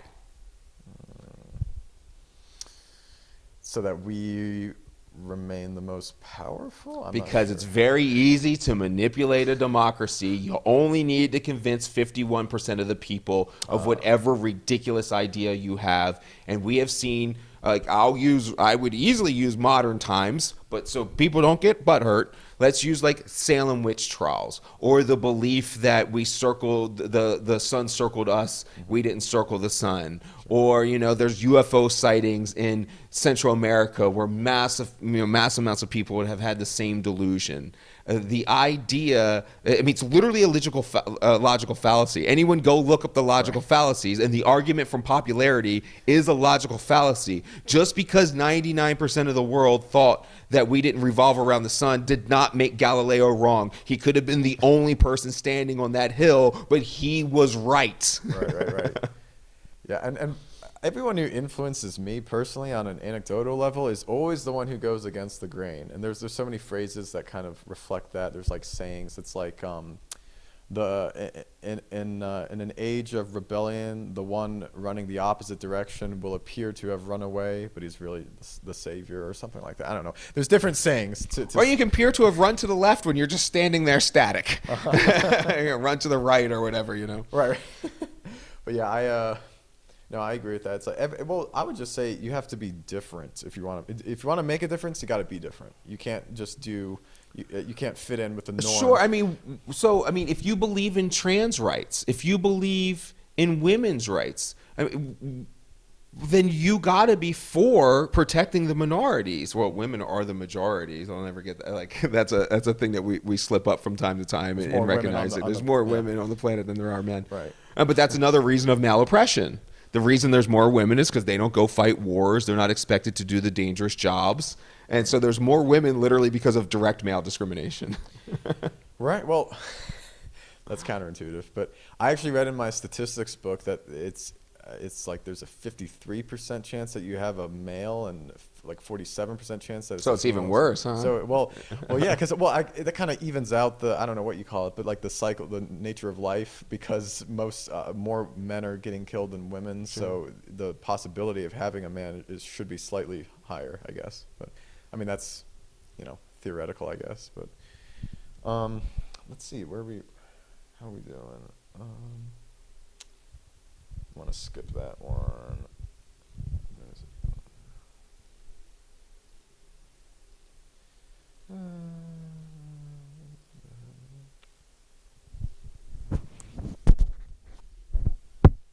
Okay, so let's say, I've heard you talk about how you're anti-teams or you're anti-labels. You really don't identify by many labels. I know you'd call yourself a constructionist. Or constructivist, excuse me. I'm not sure it matters. And a humanist. But Nationalist. Patriot? Yeah, sure. Okay, yeah.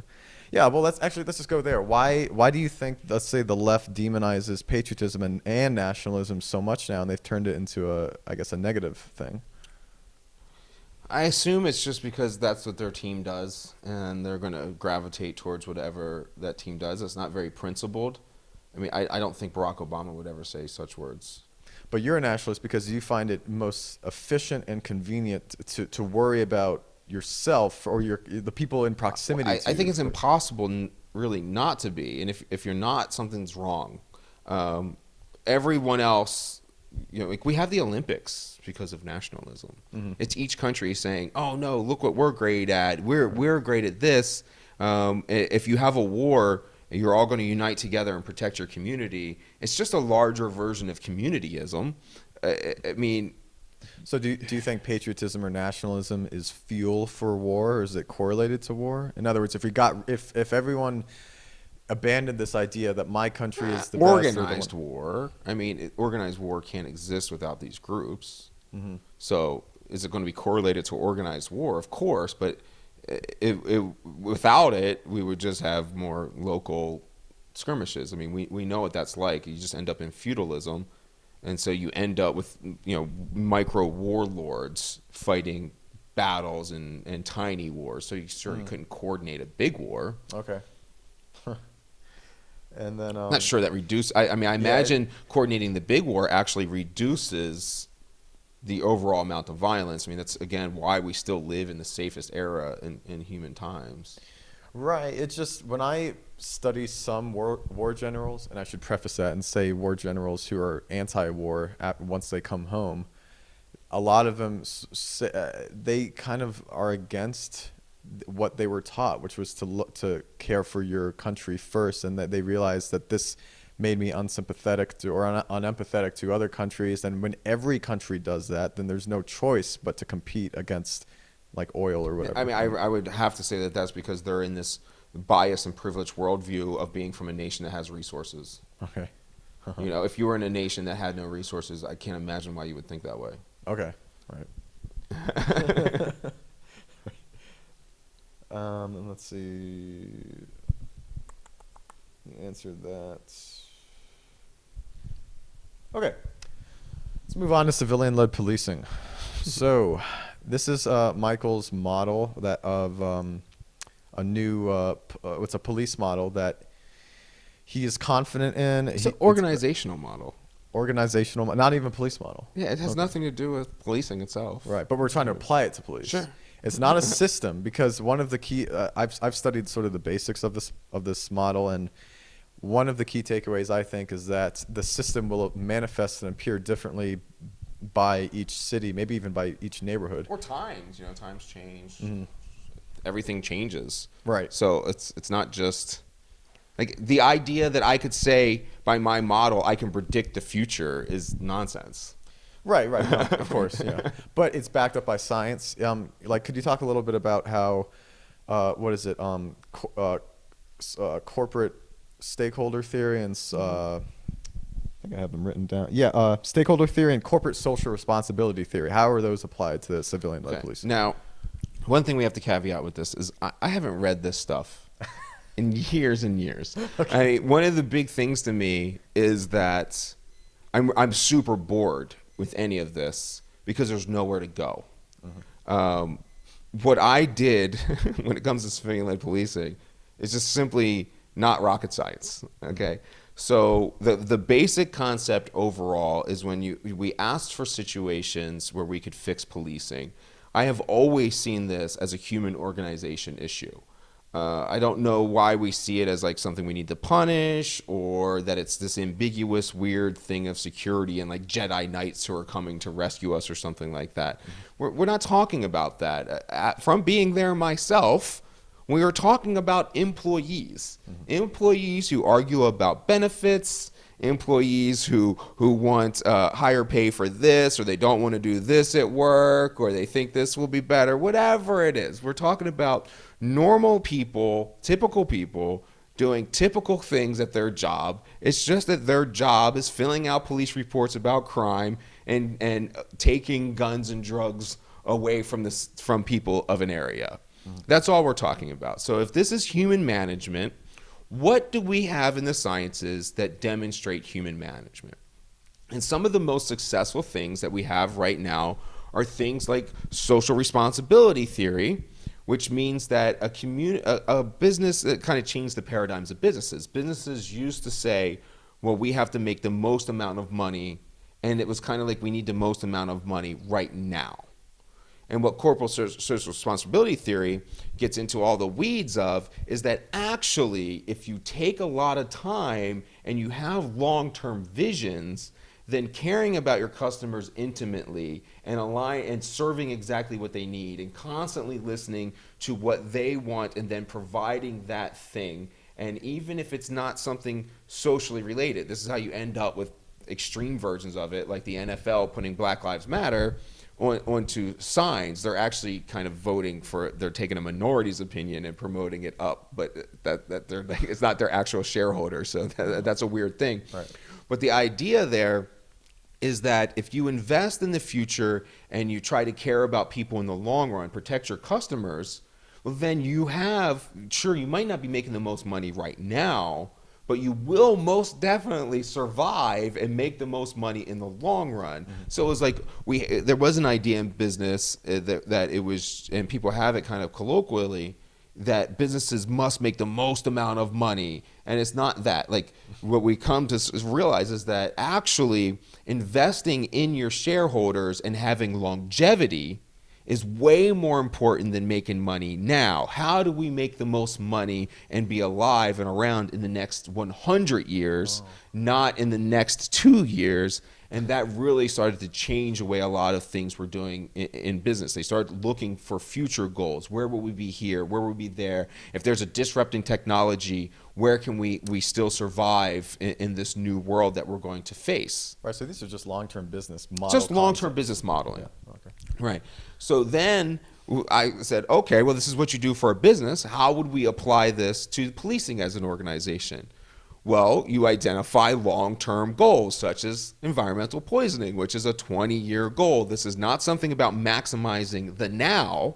This is something about maximizing the long-term success of what business policing would be. So you just find out what these things are through your shareholders. So it gets a little complicated because they want to stop violence.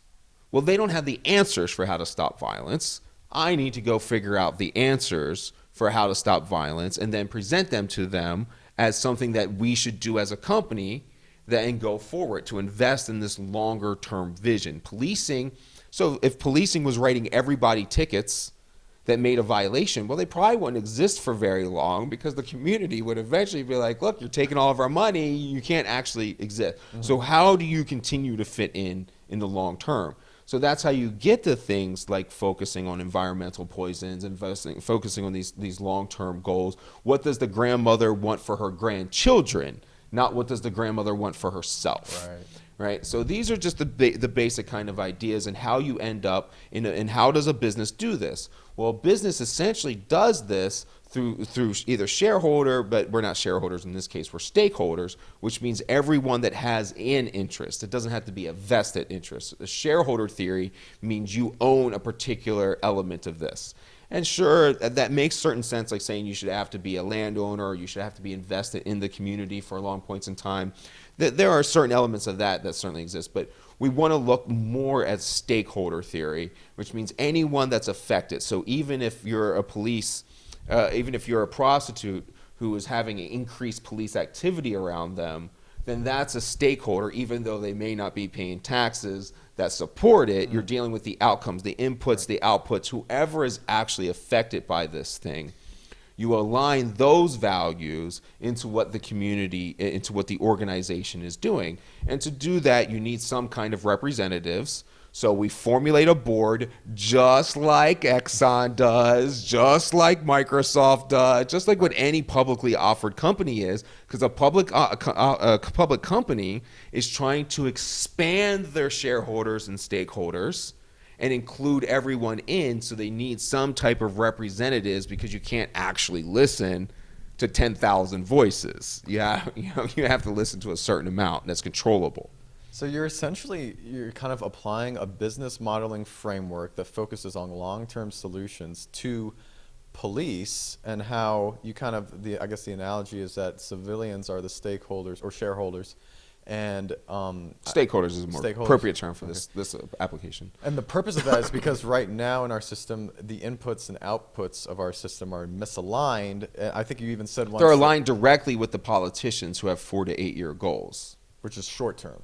Very short term, and they're not the community's goals. Right. They're the politicians' goals. Right. So like Martin O'Malley, who ran for president in 2016, he was the mayor of Baltimore, and when he came in as mayor, he took his police department, it's his police department, and he had them go back and upgrade crimes in the past, so that if something was an aggravated assault, and then they call it a common assault or something like that, just for something simple, they would then elevate it back up to an ag assault, made the stats look higher from before he got there, And then he started downgrading exceptionally himself with his police department. So he had his police department when there was a shooting of 4 people. He would say, well, they were just shooting at one person, for instance, and that becomes 1 ag assault, not 4 ag assaults. Right. So they did things like that and got the numbers down. So he used the police department to directly manipulate the numbers so that he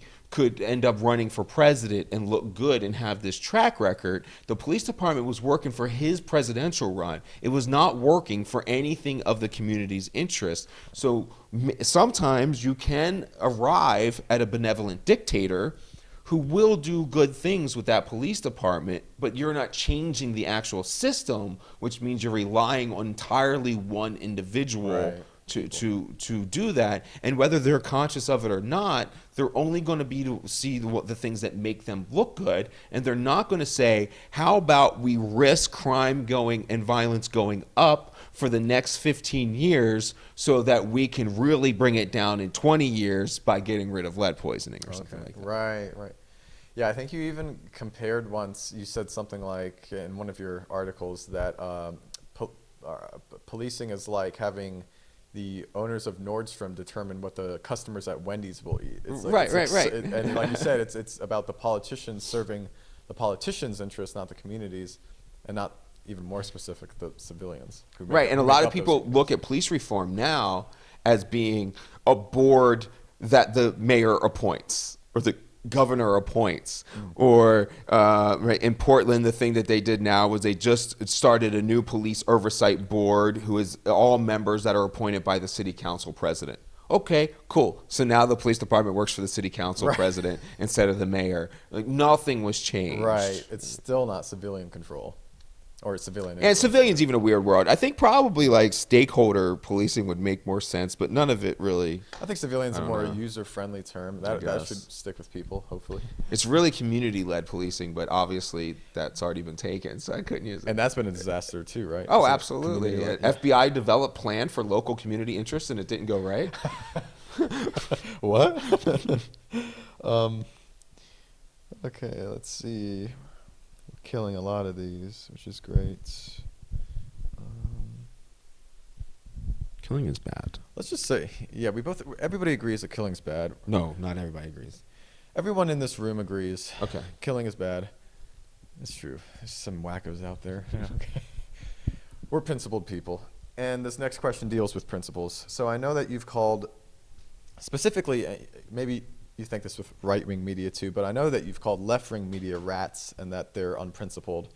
And I basically just want to clarify exactly what you mean, the people you've been around, whether it was Jimmy Dore, the Young Turks. What did they do or say to you on camera or off camera that made you determined that these people are unprincipled? Well, in conversations, they were always nice for the most part. I mean, I've had some exceptions.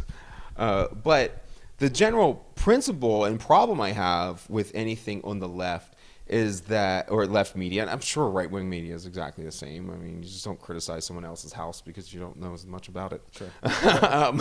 So it's just, you would go around them, and while they were telling you and telling all their listeners that they should be socialists, for example, they were living the lives and personally being capitalists.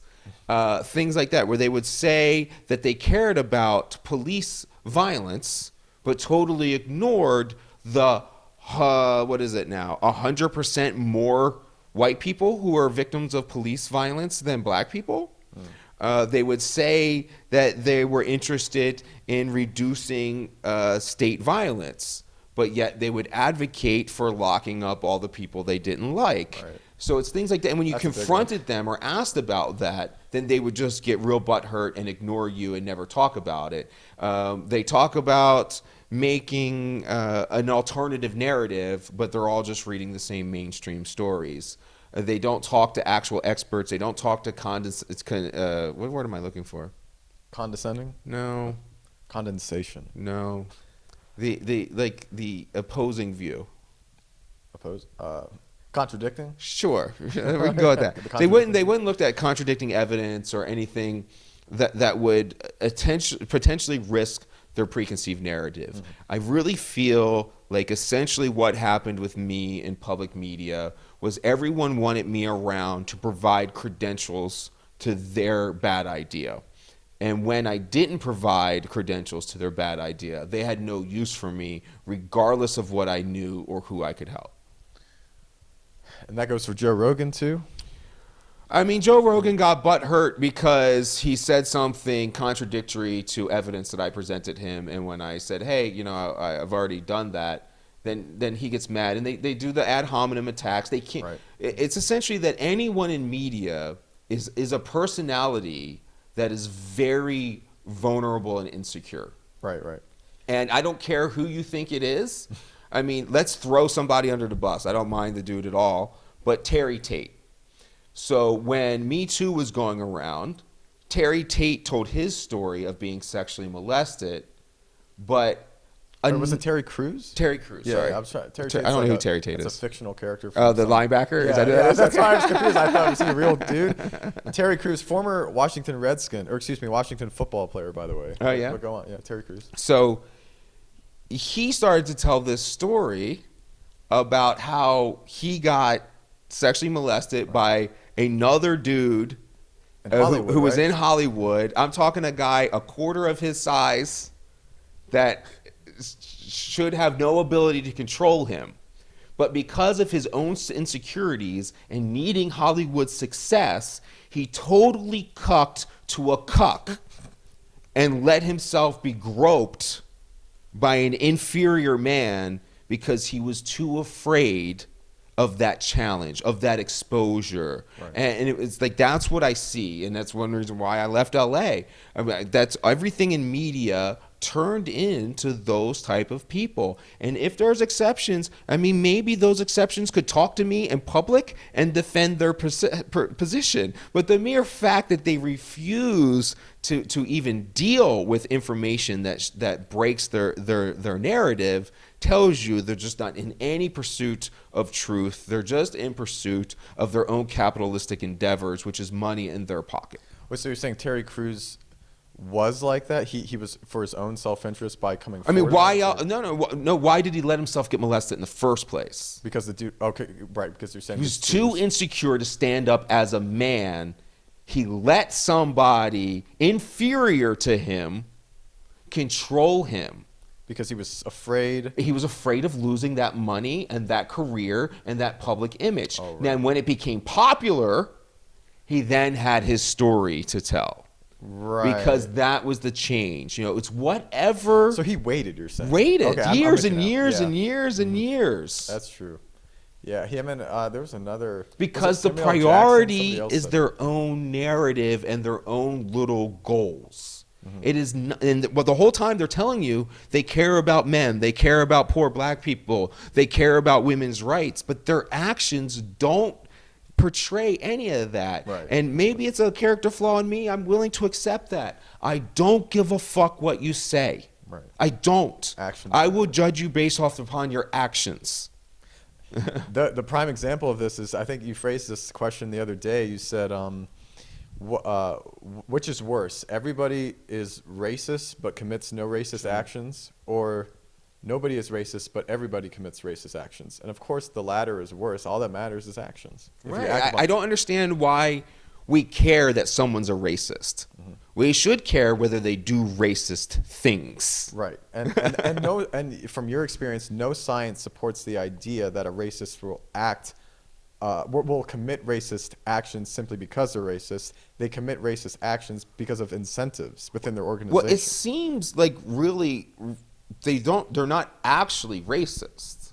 They're actually just seeing another group as an other or a potential threat. So they don't know anything about the group. I haven't really known of anybody that was prejudiced in any way, shape, or form that actually knew that group. Right? So if you're transphobe or whatever, then it's because you don't know any trans people, or the few that you know are assholes, and it has nothing to do with them being trans. Or if you hate, I mean, that's part of the thing with Daryl Davis.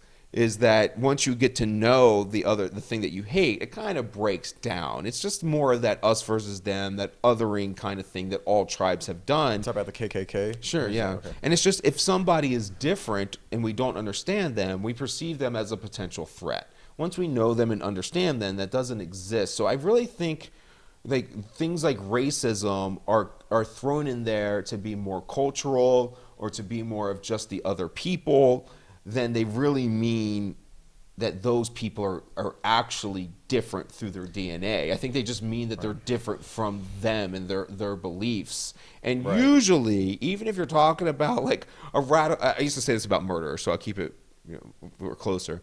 The most time that I've ever heard a story of somebody killing another person, the murder suspect that I talked to had a story where it was like, oh, well, I can understand how that happened. You know? Like, Sure, yeah.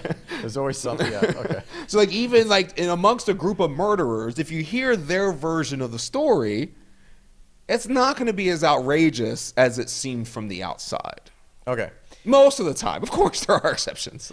Well, I would hope there are exceptions. Just kidding. But doesn't AOC kind of do this othering thing too? I think you mentioned the other day how she, like after the rioting at the Capitol, she said, "Look, it's pretty simple. You're either with us or against us. Like you're either on team." Yeah, I don't know how she phrased it. It was like Team America or Team Fascism, you know, or white supremacy. And you said it's kind of a weird argument to say, be like us because, or how'd you say it? It was like no, they were essentially criticizing. She was essentially criticizing the right for being hypocrites about protesting because they destroyed property too. So the fundamental criticism was, look, the Republicans are as bad as us. And it was like, well, that's a weird criticism to have of somebody. Like if we can go low, they can go low too. Right, kind yeah. of, Like, okay, look, they say they're better than us, but they're clearly just as bad. Yeah, that was like the premise of her argument. But I really see this on the left as time has evolved. I mean, I know a lot of people would tell me it's always been that way, and I was just blind. And I get it. I was blind to a lot of things. But essentially, in current times, 2020, it's 2021. See how that gets you every single time. But let's say in 2020, the right wing was a bunch of people that maybe you didn't get along with, but was sitting there having a party saying, come drink a beer with us, no matter who you are. And the left wing has been has been in a circular firing squad, trying to demonstrate how each next person wasn't a pure enough leftist. And who the fuck wants to hang out with those people? Well, from the leftist perspective, they would describe the right how you just described the left. Probably it's kind of a. I've never heard that before. To think that the left is inclusive while being authoritarian is completely contradictory. I am in agreement, but from the voices I'm around in D.C., the left is the way to go. Sure, they can say that's team open-minded. They can say 2 + 2 = 5, but you're redefining what 2 means. Right. I think I don't know if I would buy into the idea that the left has always been like that. I think even like 10 or 12 years ago when I was learning government in high school, I feel like all the liberals were the ones who were open-minded and But wouldn't they be called right-wingers now? It might just be a bitter pill for me to swallow, and that's why I'm having trouble immediately saying yes. But I think principally, yeah, like I said, Barack Obama, his own words, if anyone wants to look it up, I don't know what the right wing is complaining about. I'm essentially Republican from the 90s. Right. Those are his words. Right. Yeah, I don't know. I think that's true. Then they probably would look at the people I'm talking about from 10 years ago as right wing. And like I told Martin Luther King's a right wing cuck, according to them. I was just gonna say this. I thought for the longest time Martin Luther King was a left winger, just based on my upbringing. That's people like him and Gandhi. Gandhi's probably left wing. What do you say? Probably. I don't know enough about Gandhi. Yeah. Well, I studied a lot of pacifists, and I thought it was a complete, MLK fell into the left-wing category. But I personally don't see MLK supporting a group like Black Lives Matter in 2021. Maybe in 2016. Like, can you talk a little bit about the death of Freddie Gray and how after his death, Black Lives Matter said we want these things, that the protests were a bit more focused. Yeah, I mean, in versus 2016 in Baltimore, like the demand was like I had a problem with the demand. The demand was to get Freddie Gray to prison safely, and I wanted to remind everybody all the time that I think we need to focus a little bit more on the system than just getting Freddie Gray to prison safely. Right? Yeah. There was other issues to talk about. But the idea that the police should get Freddie Gray to jail safely and not kill him is kind of indisputable. kind of. You know? And that's why I started doing things and speaking publicly. It was because I saw police officers trying to say and not accept accountability for transporting Freddie Gray safely. And if someone is your prisoner, you have 100% accountability for getting them to their destination safely. There's no exception to this. Mm-hmm. So, you know, that's the only reason I talked is like the police were being ridiculous. But right now, I don't see the police being quite as ridiculous. I see the demand having become extremely ridiculous. And that's not in Baltimore. Baltimore isn't protesting for defunding. But Right. that's the more national narrative. Uh-huh. By the way, anyone watching this, I think a lot of people are sort of misinterpreting. Well, they misinterpret Michael. I think Michael's one of the most misinterpreted people in the country. But also I don't think anybody cares enough about me to be the most misinterpreted, but maybe as a percentage. You're a has-been, yeah. No. But also, I think like MLK's quote about when he said rioting is the language of the unheard, I think it was nothing more than a sentiment. It wasn't a call to action, because every time rioting occurred at one of his demonstrations or sit-ins or protests, he condemned it. So he condemned something like rioting and violence at his protests. That's the connection I'm trying to draw with Black Lives Matter, is that King was principled in that, and he wrote about this a bunch. I'm not just making this up.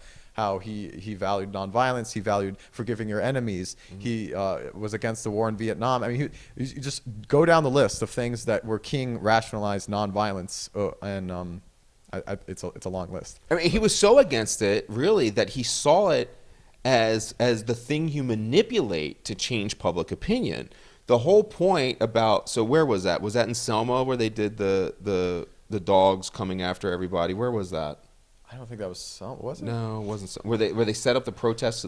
So where you see the famous picture of the dog biting at the young black kid, which actually did not occur. That's a very selective angle of what happened there.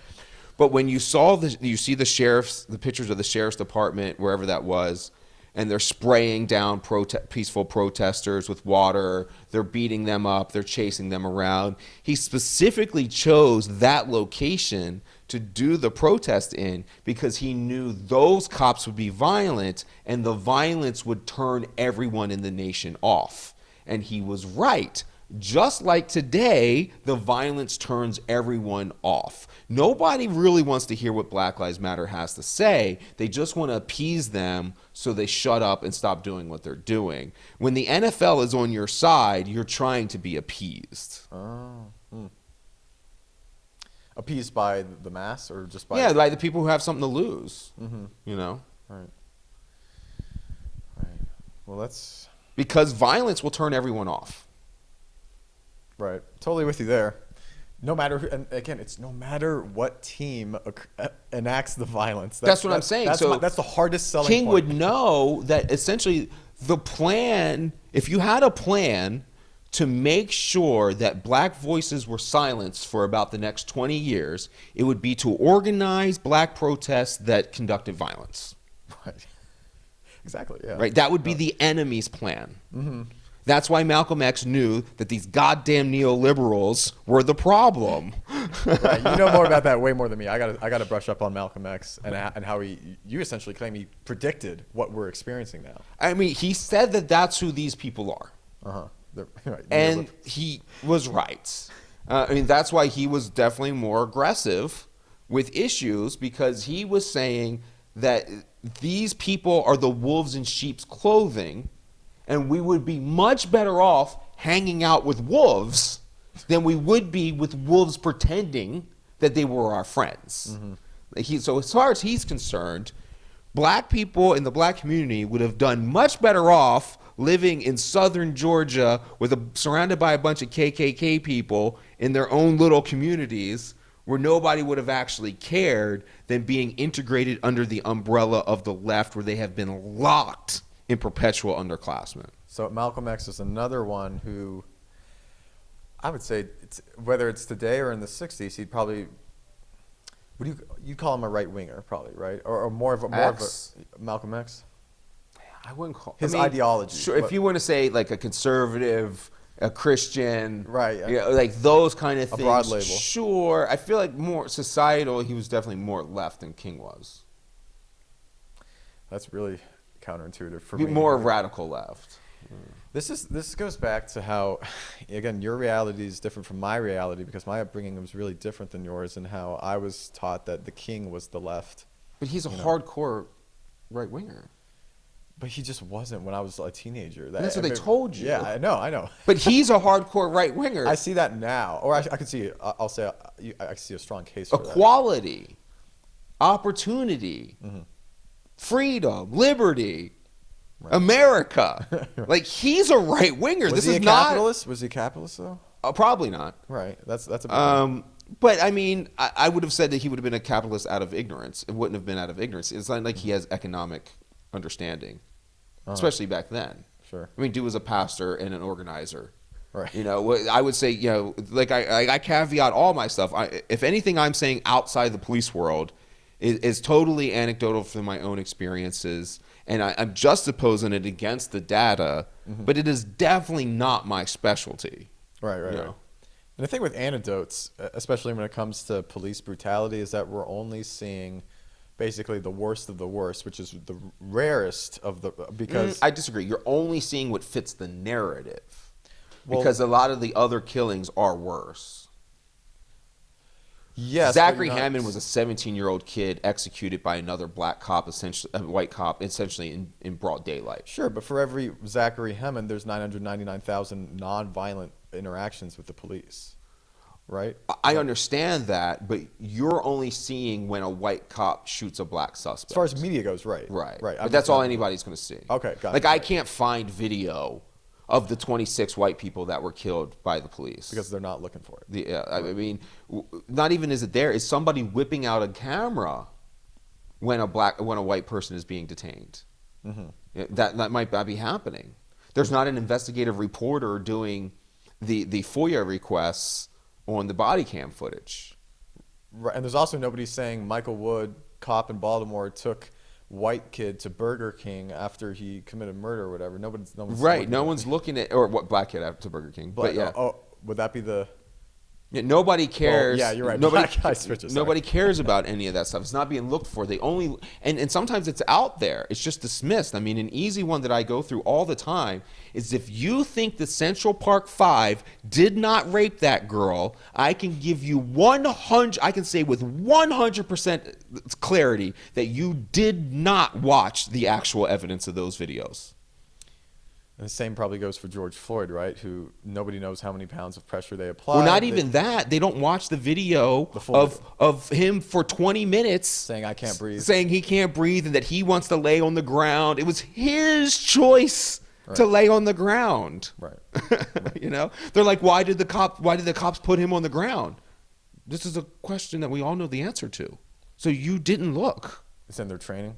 No, he asked them to. He literally asked them to. I'm thinking of the knee on the neck. No, yeah, the knee on the neck's in their training. Right. But they literally, he's the one that asked them to lay on the ground. So they did what he told them. And what the premise of your argument is, the cops are wrong for putting this man on the ground, but then you're saying they're wrong for doing what he asked them to do? For listening to him. Yeah, that doesn't make any sense. I know you didn't research it. I know, especially with the Central Park 5, I know you watched a goddamn lying documentary and didn't look for a bit of the actual evidence.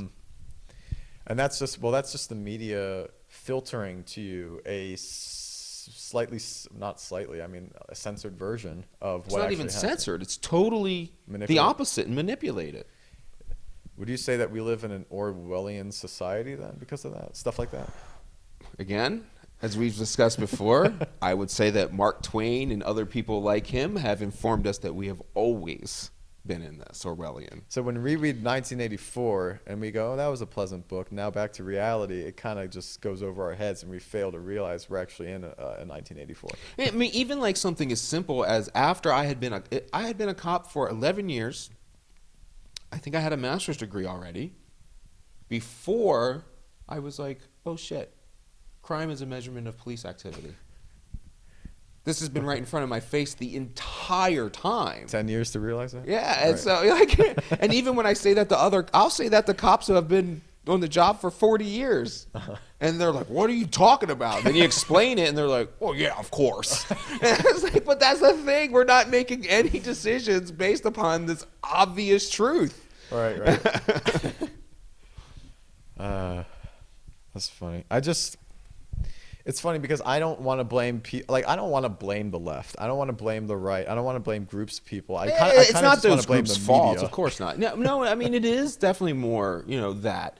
But and the school system. I mean, I think a lot of the complaints about the school system are very valid. I have a daughter in public schools, and I see them teach absolute nonsense and never reviewed peer-reviewed papers or never get into how you critically think. They'll just say if the New York Times says it, it's true, and that's that. And it's like, that is not that. Like, we literally know of hundreds of incidences of the New York Times lying to our face. Like, this is not. So they supported the Gulf War. Like, what are you talking about?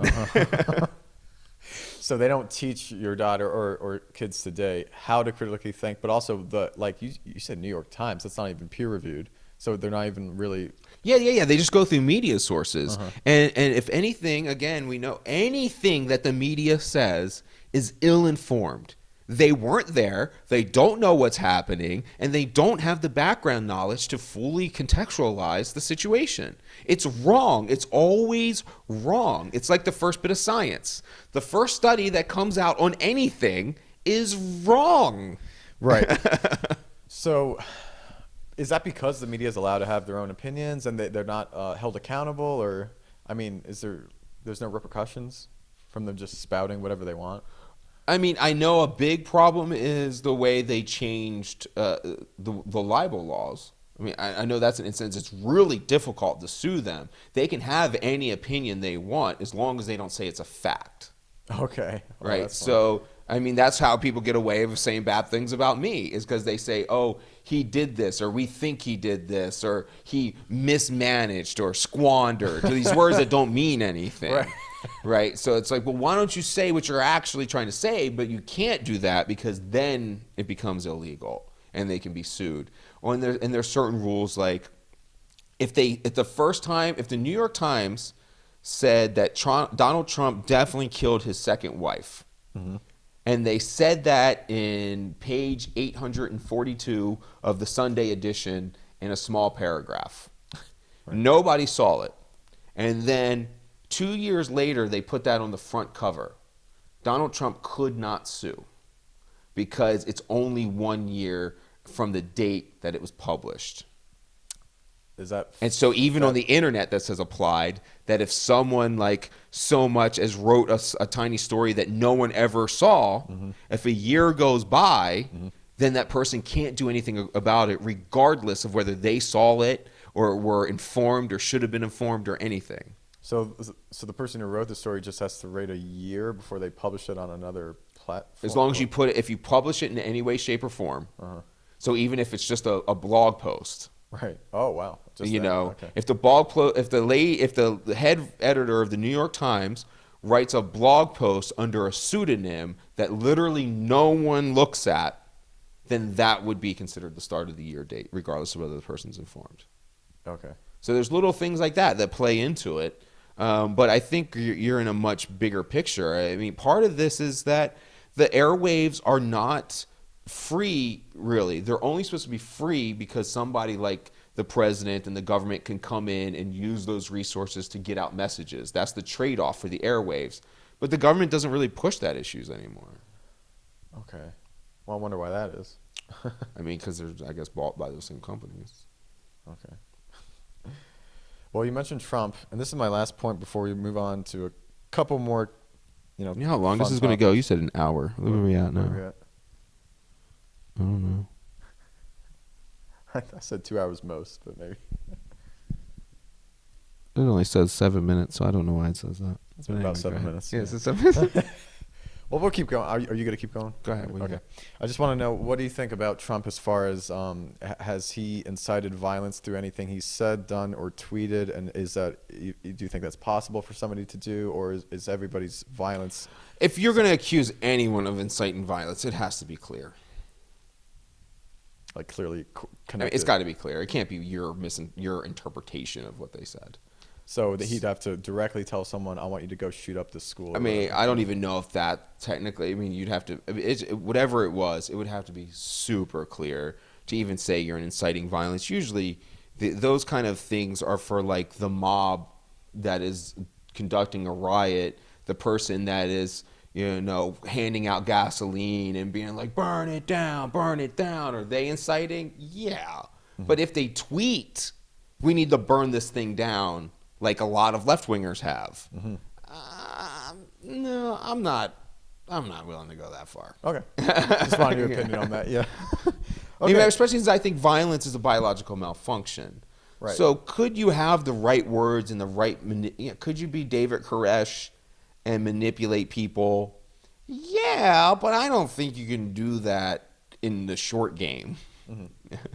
That's true, though. I do agree that we should start treating violence more as a medical issue and something that, instead of just batting an eye and saying, it's one bad apple or it's just the way they are and they're uncurable. Yeah, I mean, if Donald Trump says for me to go burn down the Capitol, there's something wrong with me on the receiving end. Mm-hmm.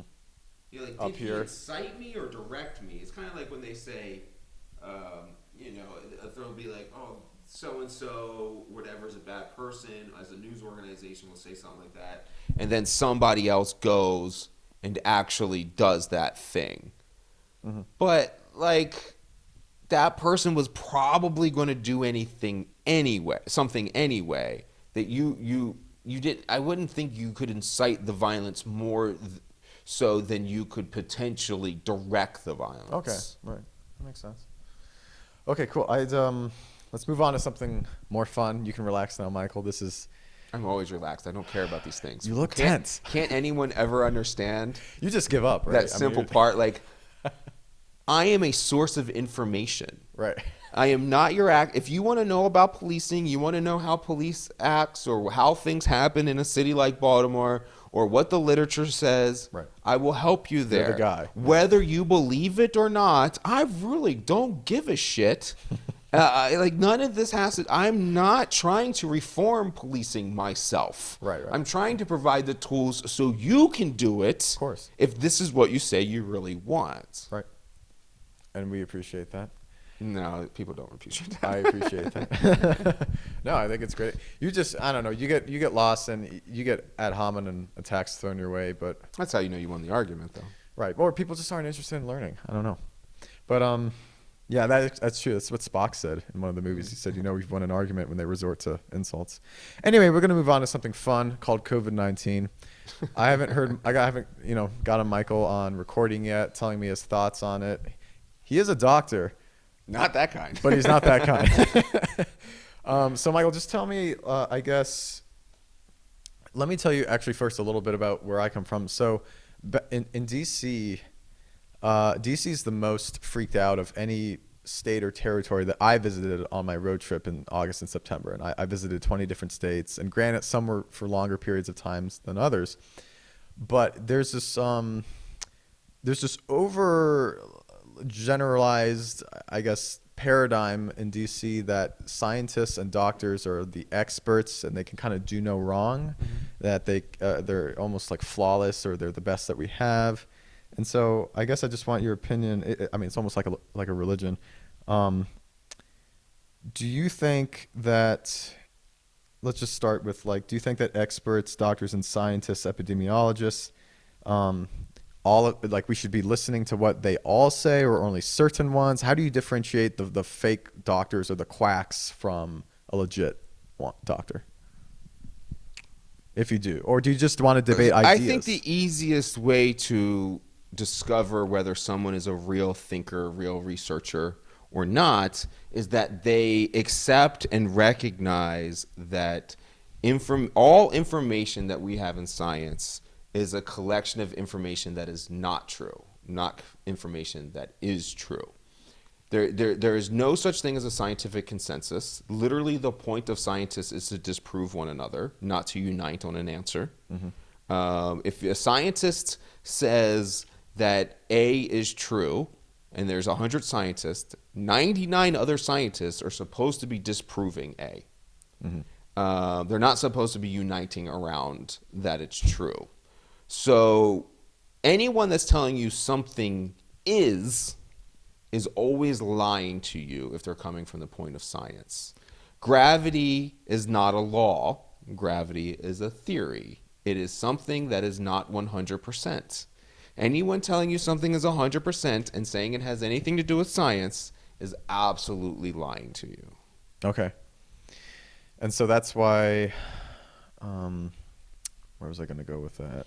I mean, anything. They should be saying something like, if you're talking about a Fauci, he should be saying something like, there is no established peer-reviewed medical data that would say that wearing a mask aids in not transferring a virus. And that is because you have counter evidence that disproves that sort of claim? Well, we don't have anything that proves that hypothesis. So we have, again, essentially, like now, the CDC in their study, granted, that's not going through peer-reviewed either, but they're saying that the majority of people who test positive for COVID wear masks. Often or always, 85%. Yeah. And then, as somebody who pretty much never wears a mask, I'm extremely shocked about how I've never been positive for anything. Right. So you would have to be honest about those numbers. If you're lying about the data, well, then, I mean, I think that's the only measurement I need. A scientist relies on data. They don't rely on a narrative. The narrative is for you. So data is the most important thing for science. Of course, yeah. I mean, without question. So I'm telling you that lead poisoning is a big issue in its correlation of violence because that rose from the data. So this is one of my big criticisms about anything that you read in a lot of papers today, peer-reviewed or not. They start with their conclusion, and that's even part of the scientific method, is to start with the conclusion. But there's a flaw in that we should be looking at the data and letting answers arise from the data naturally, not trying to answer what this thing in the data is, or not trying to start with the conclusion of saying something like, I think the camera.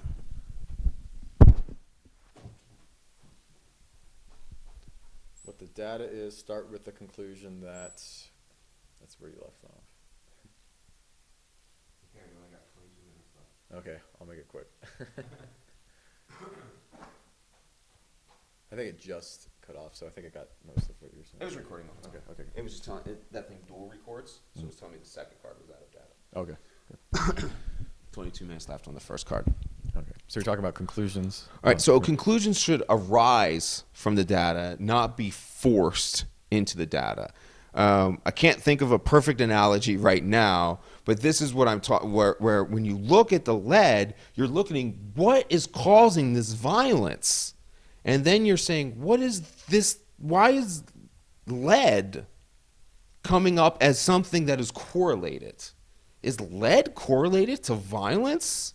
That's what you should be asking. Right. But most scientific papers, even these days that you even see peer-reviewed, are saying lead causes violence. Let me go search for all the information and data that fits that preconceived narrative. And you should be saying what causes violence. Let that answer arise from the data. Not saying lead is the cause of violence and then going investigating for all the things that will fit that hypothesis. And that's kind of, I think the integrity of the scientific hypothesis is also broken down a lot in the scholarly community. Okay. Because they're developing hypotheses like we talk about with climate change. if you go read these papers, the hypothesis is we develop this model. If this model is true, then this will happen. And they're saying that it's true, and they're saying that it's going to happen. But their data doesn't explain the past. So any model must explain the past and the future. Otherwise, it's junk. Otherwise, it's absolute junk. You can't pick in the middle of the timeline. Like whether it's the temperature of the Earth. Right. So it's going up, down, up, down. Right. Or however it's going, whatever the curve that there is, you can't go in there and then say, oh, at this point, and from this point, all these facts are true here.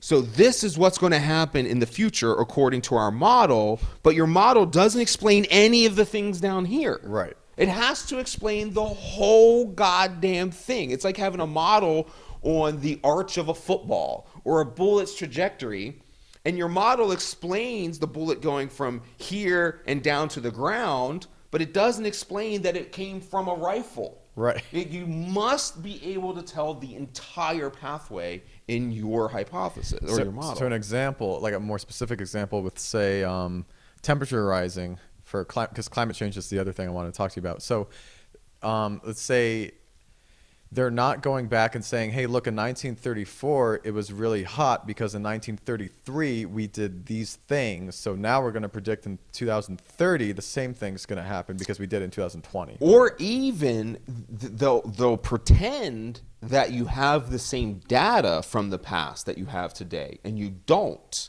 Right. So their models will say something like, well, there's 10,000 weather stations in 2020, though there's only 500 in 1920, they will extrapolate those data points to mix to the 2000. So they're saying, well, Phoenix was 109 degrees, and they only had one weather station in 1920, but they have 100 today. So then to compare, they'll use all 100, they'll change all 100 of the data in the past to be what the one thermostat measured in 1920, right? But that thermostat, they also won't say that that thermostat was a mercury thermostat that was in the sunlight and was the records that we have of it are penciled hand records from a minimum wage janitor, right? They won't say that, and then they'll compare as if that is data that's equal to a satellite or a weather balloon or something in 2020. And these are not comparable data. You can't compare two different metrics because that's just like completely flawed. Because I mean, sometimes you're going to be able to in certain scenarios, but they will that is a clear manipulation of the data that if you spend your time to actually read the paper and critically evaluate it, you would see these glaring flaws in their conclusions. Well, yeah, that's interesting. I've read a few climate change peer-reviewed papers now, and like one example, I sent this one to you too. It talks about ice caps, and it's saying basically we looked at these ice caps, and based on our studies, we're able to tell what the climate was like 650,000 years ago. And then, well, first off, I want to know how, and they don't even really list the device that really measures that. The mechanism, or like however you're doing it. I know, but because essentially what it comes down to is here's our model. If we're right, then this is going to be the future. Right. But there's no real reason to believe that they're right. Do you think that climate scientists kind of stick in their bubble and like? No, I don't. I think that's absolutely untrue that climate scientists agree on this. And for one, there's no such thing as a climate scientist. Or like climatologists? There's no such thing as a climatologist. Glaciologist? Wait, what do you... Sure, there's a glaciologist. Okay. You know, if you're the atmosphere is most directly associated with thermodynamics. So you're talking about people that understand glacier cores, and then they're extrapolating what that means to thermodynamics, something they know nothing about. Well, the person studying thermodynamics, do they get together with the glaciologist and work together to make that conclusion? No, they're not talking to anyone from thermodynamics, because somebody in thermodynamics would say that's preposterous. Or somebody that, is a chemist would say, guys, methane can't be a greenhouse gas. When it encounters O3, it turns into water. It can't be.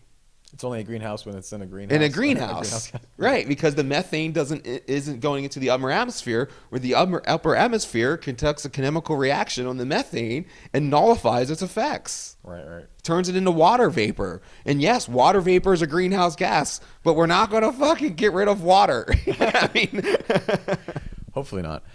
Well, this has been great, Michael. I'm basically pretty darn close to being done. good, because we're running out of time of 128 gigabytes worth of data. I know. I guess just give me let's say,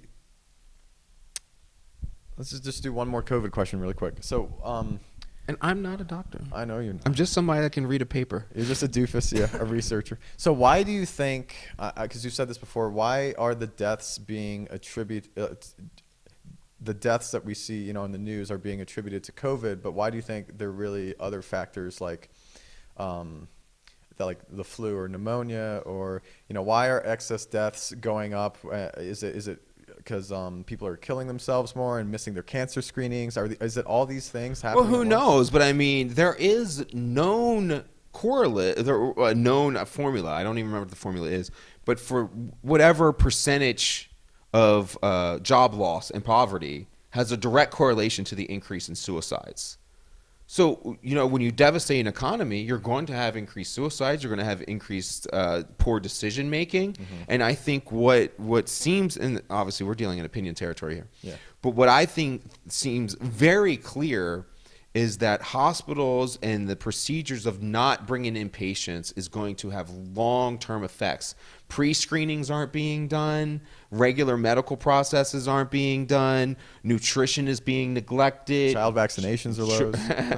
Gyms are an issue. Kids are going to be having social issues, not going to school and being around being the social creatures that they are. Yeah. Being abused in the house. Domestic violence is going to go up. Drug use goes up. Addiction. Again, there's probably going to be more sicknesses from people that wear masks, especially after their immune systems are destroyed and then they go back into the real world. So I don't think it's just now. I think these things are going to have long lingering effects for our lack of preventive medicine and care during this entire period. Okay. We can end it there. I know we could keep going, but it's been a long talk, and I want to thank Michael A. Wood Jr. for Why'd you put the A in there? Because I used to. Yeah, that's how that's how they introduced you at Towson. Michael A. Wood Jr. Yeah, thank you all for tuning in. It's been a pleasure. Yeah. Well, it's been something.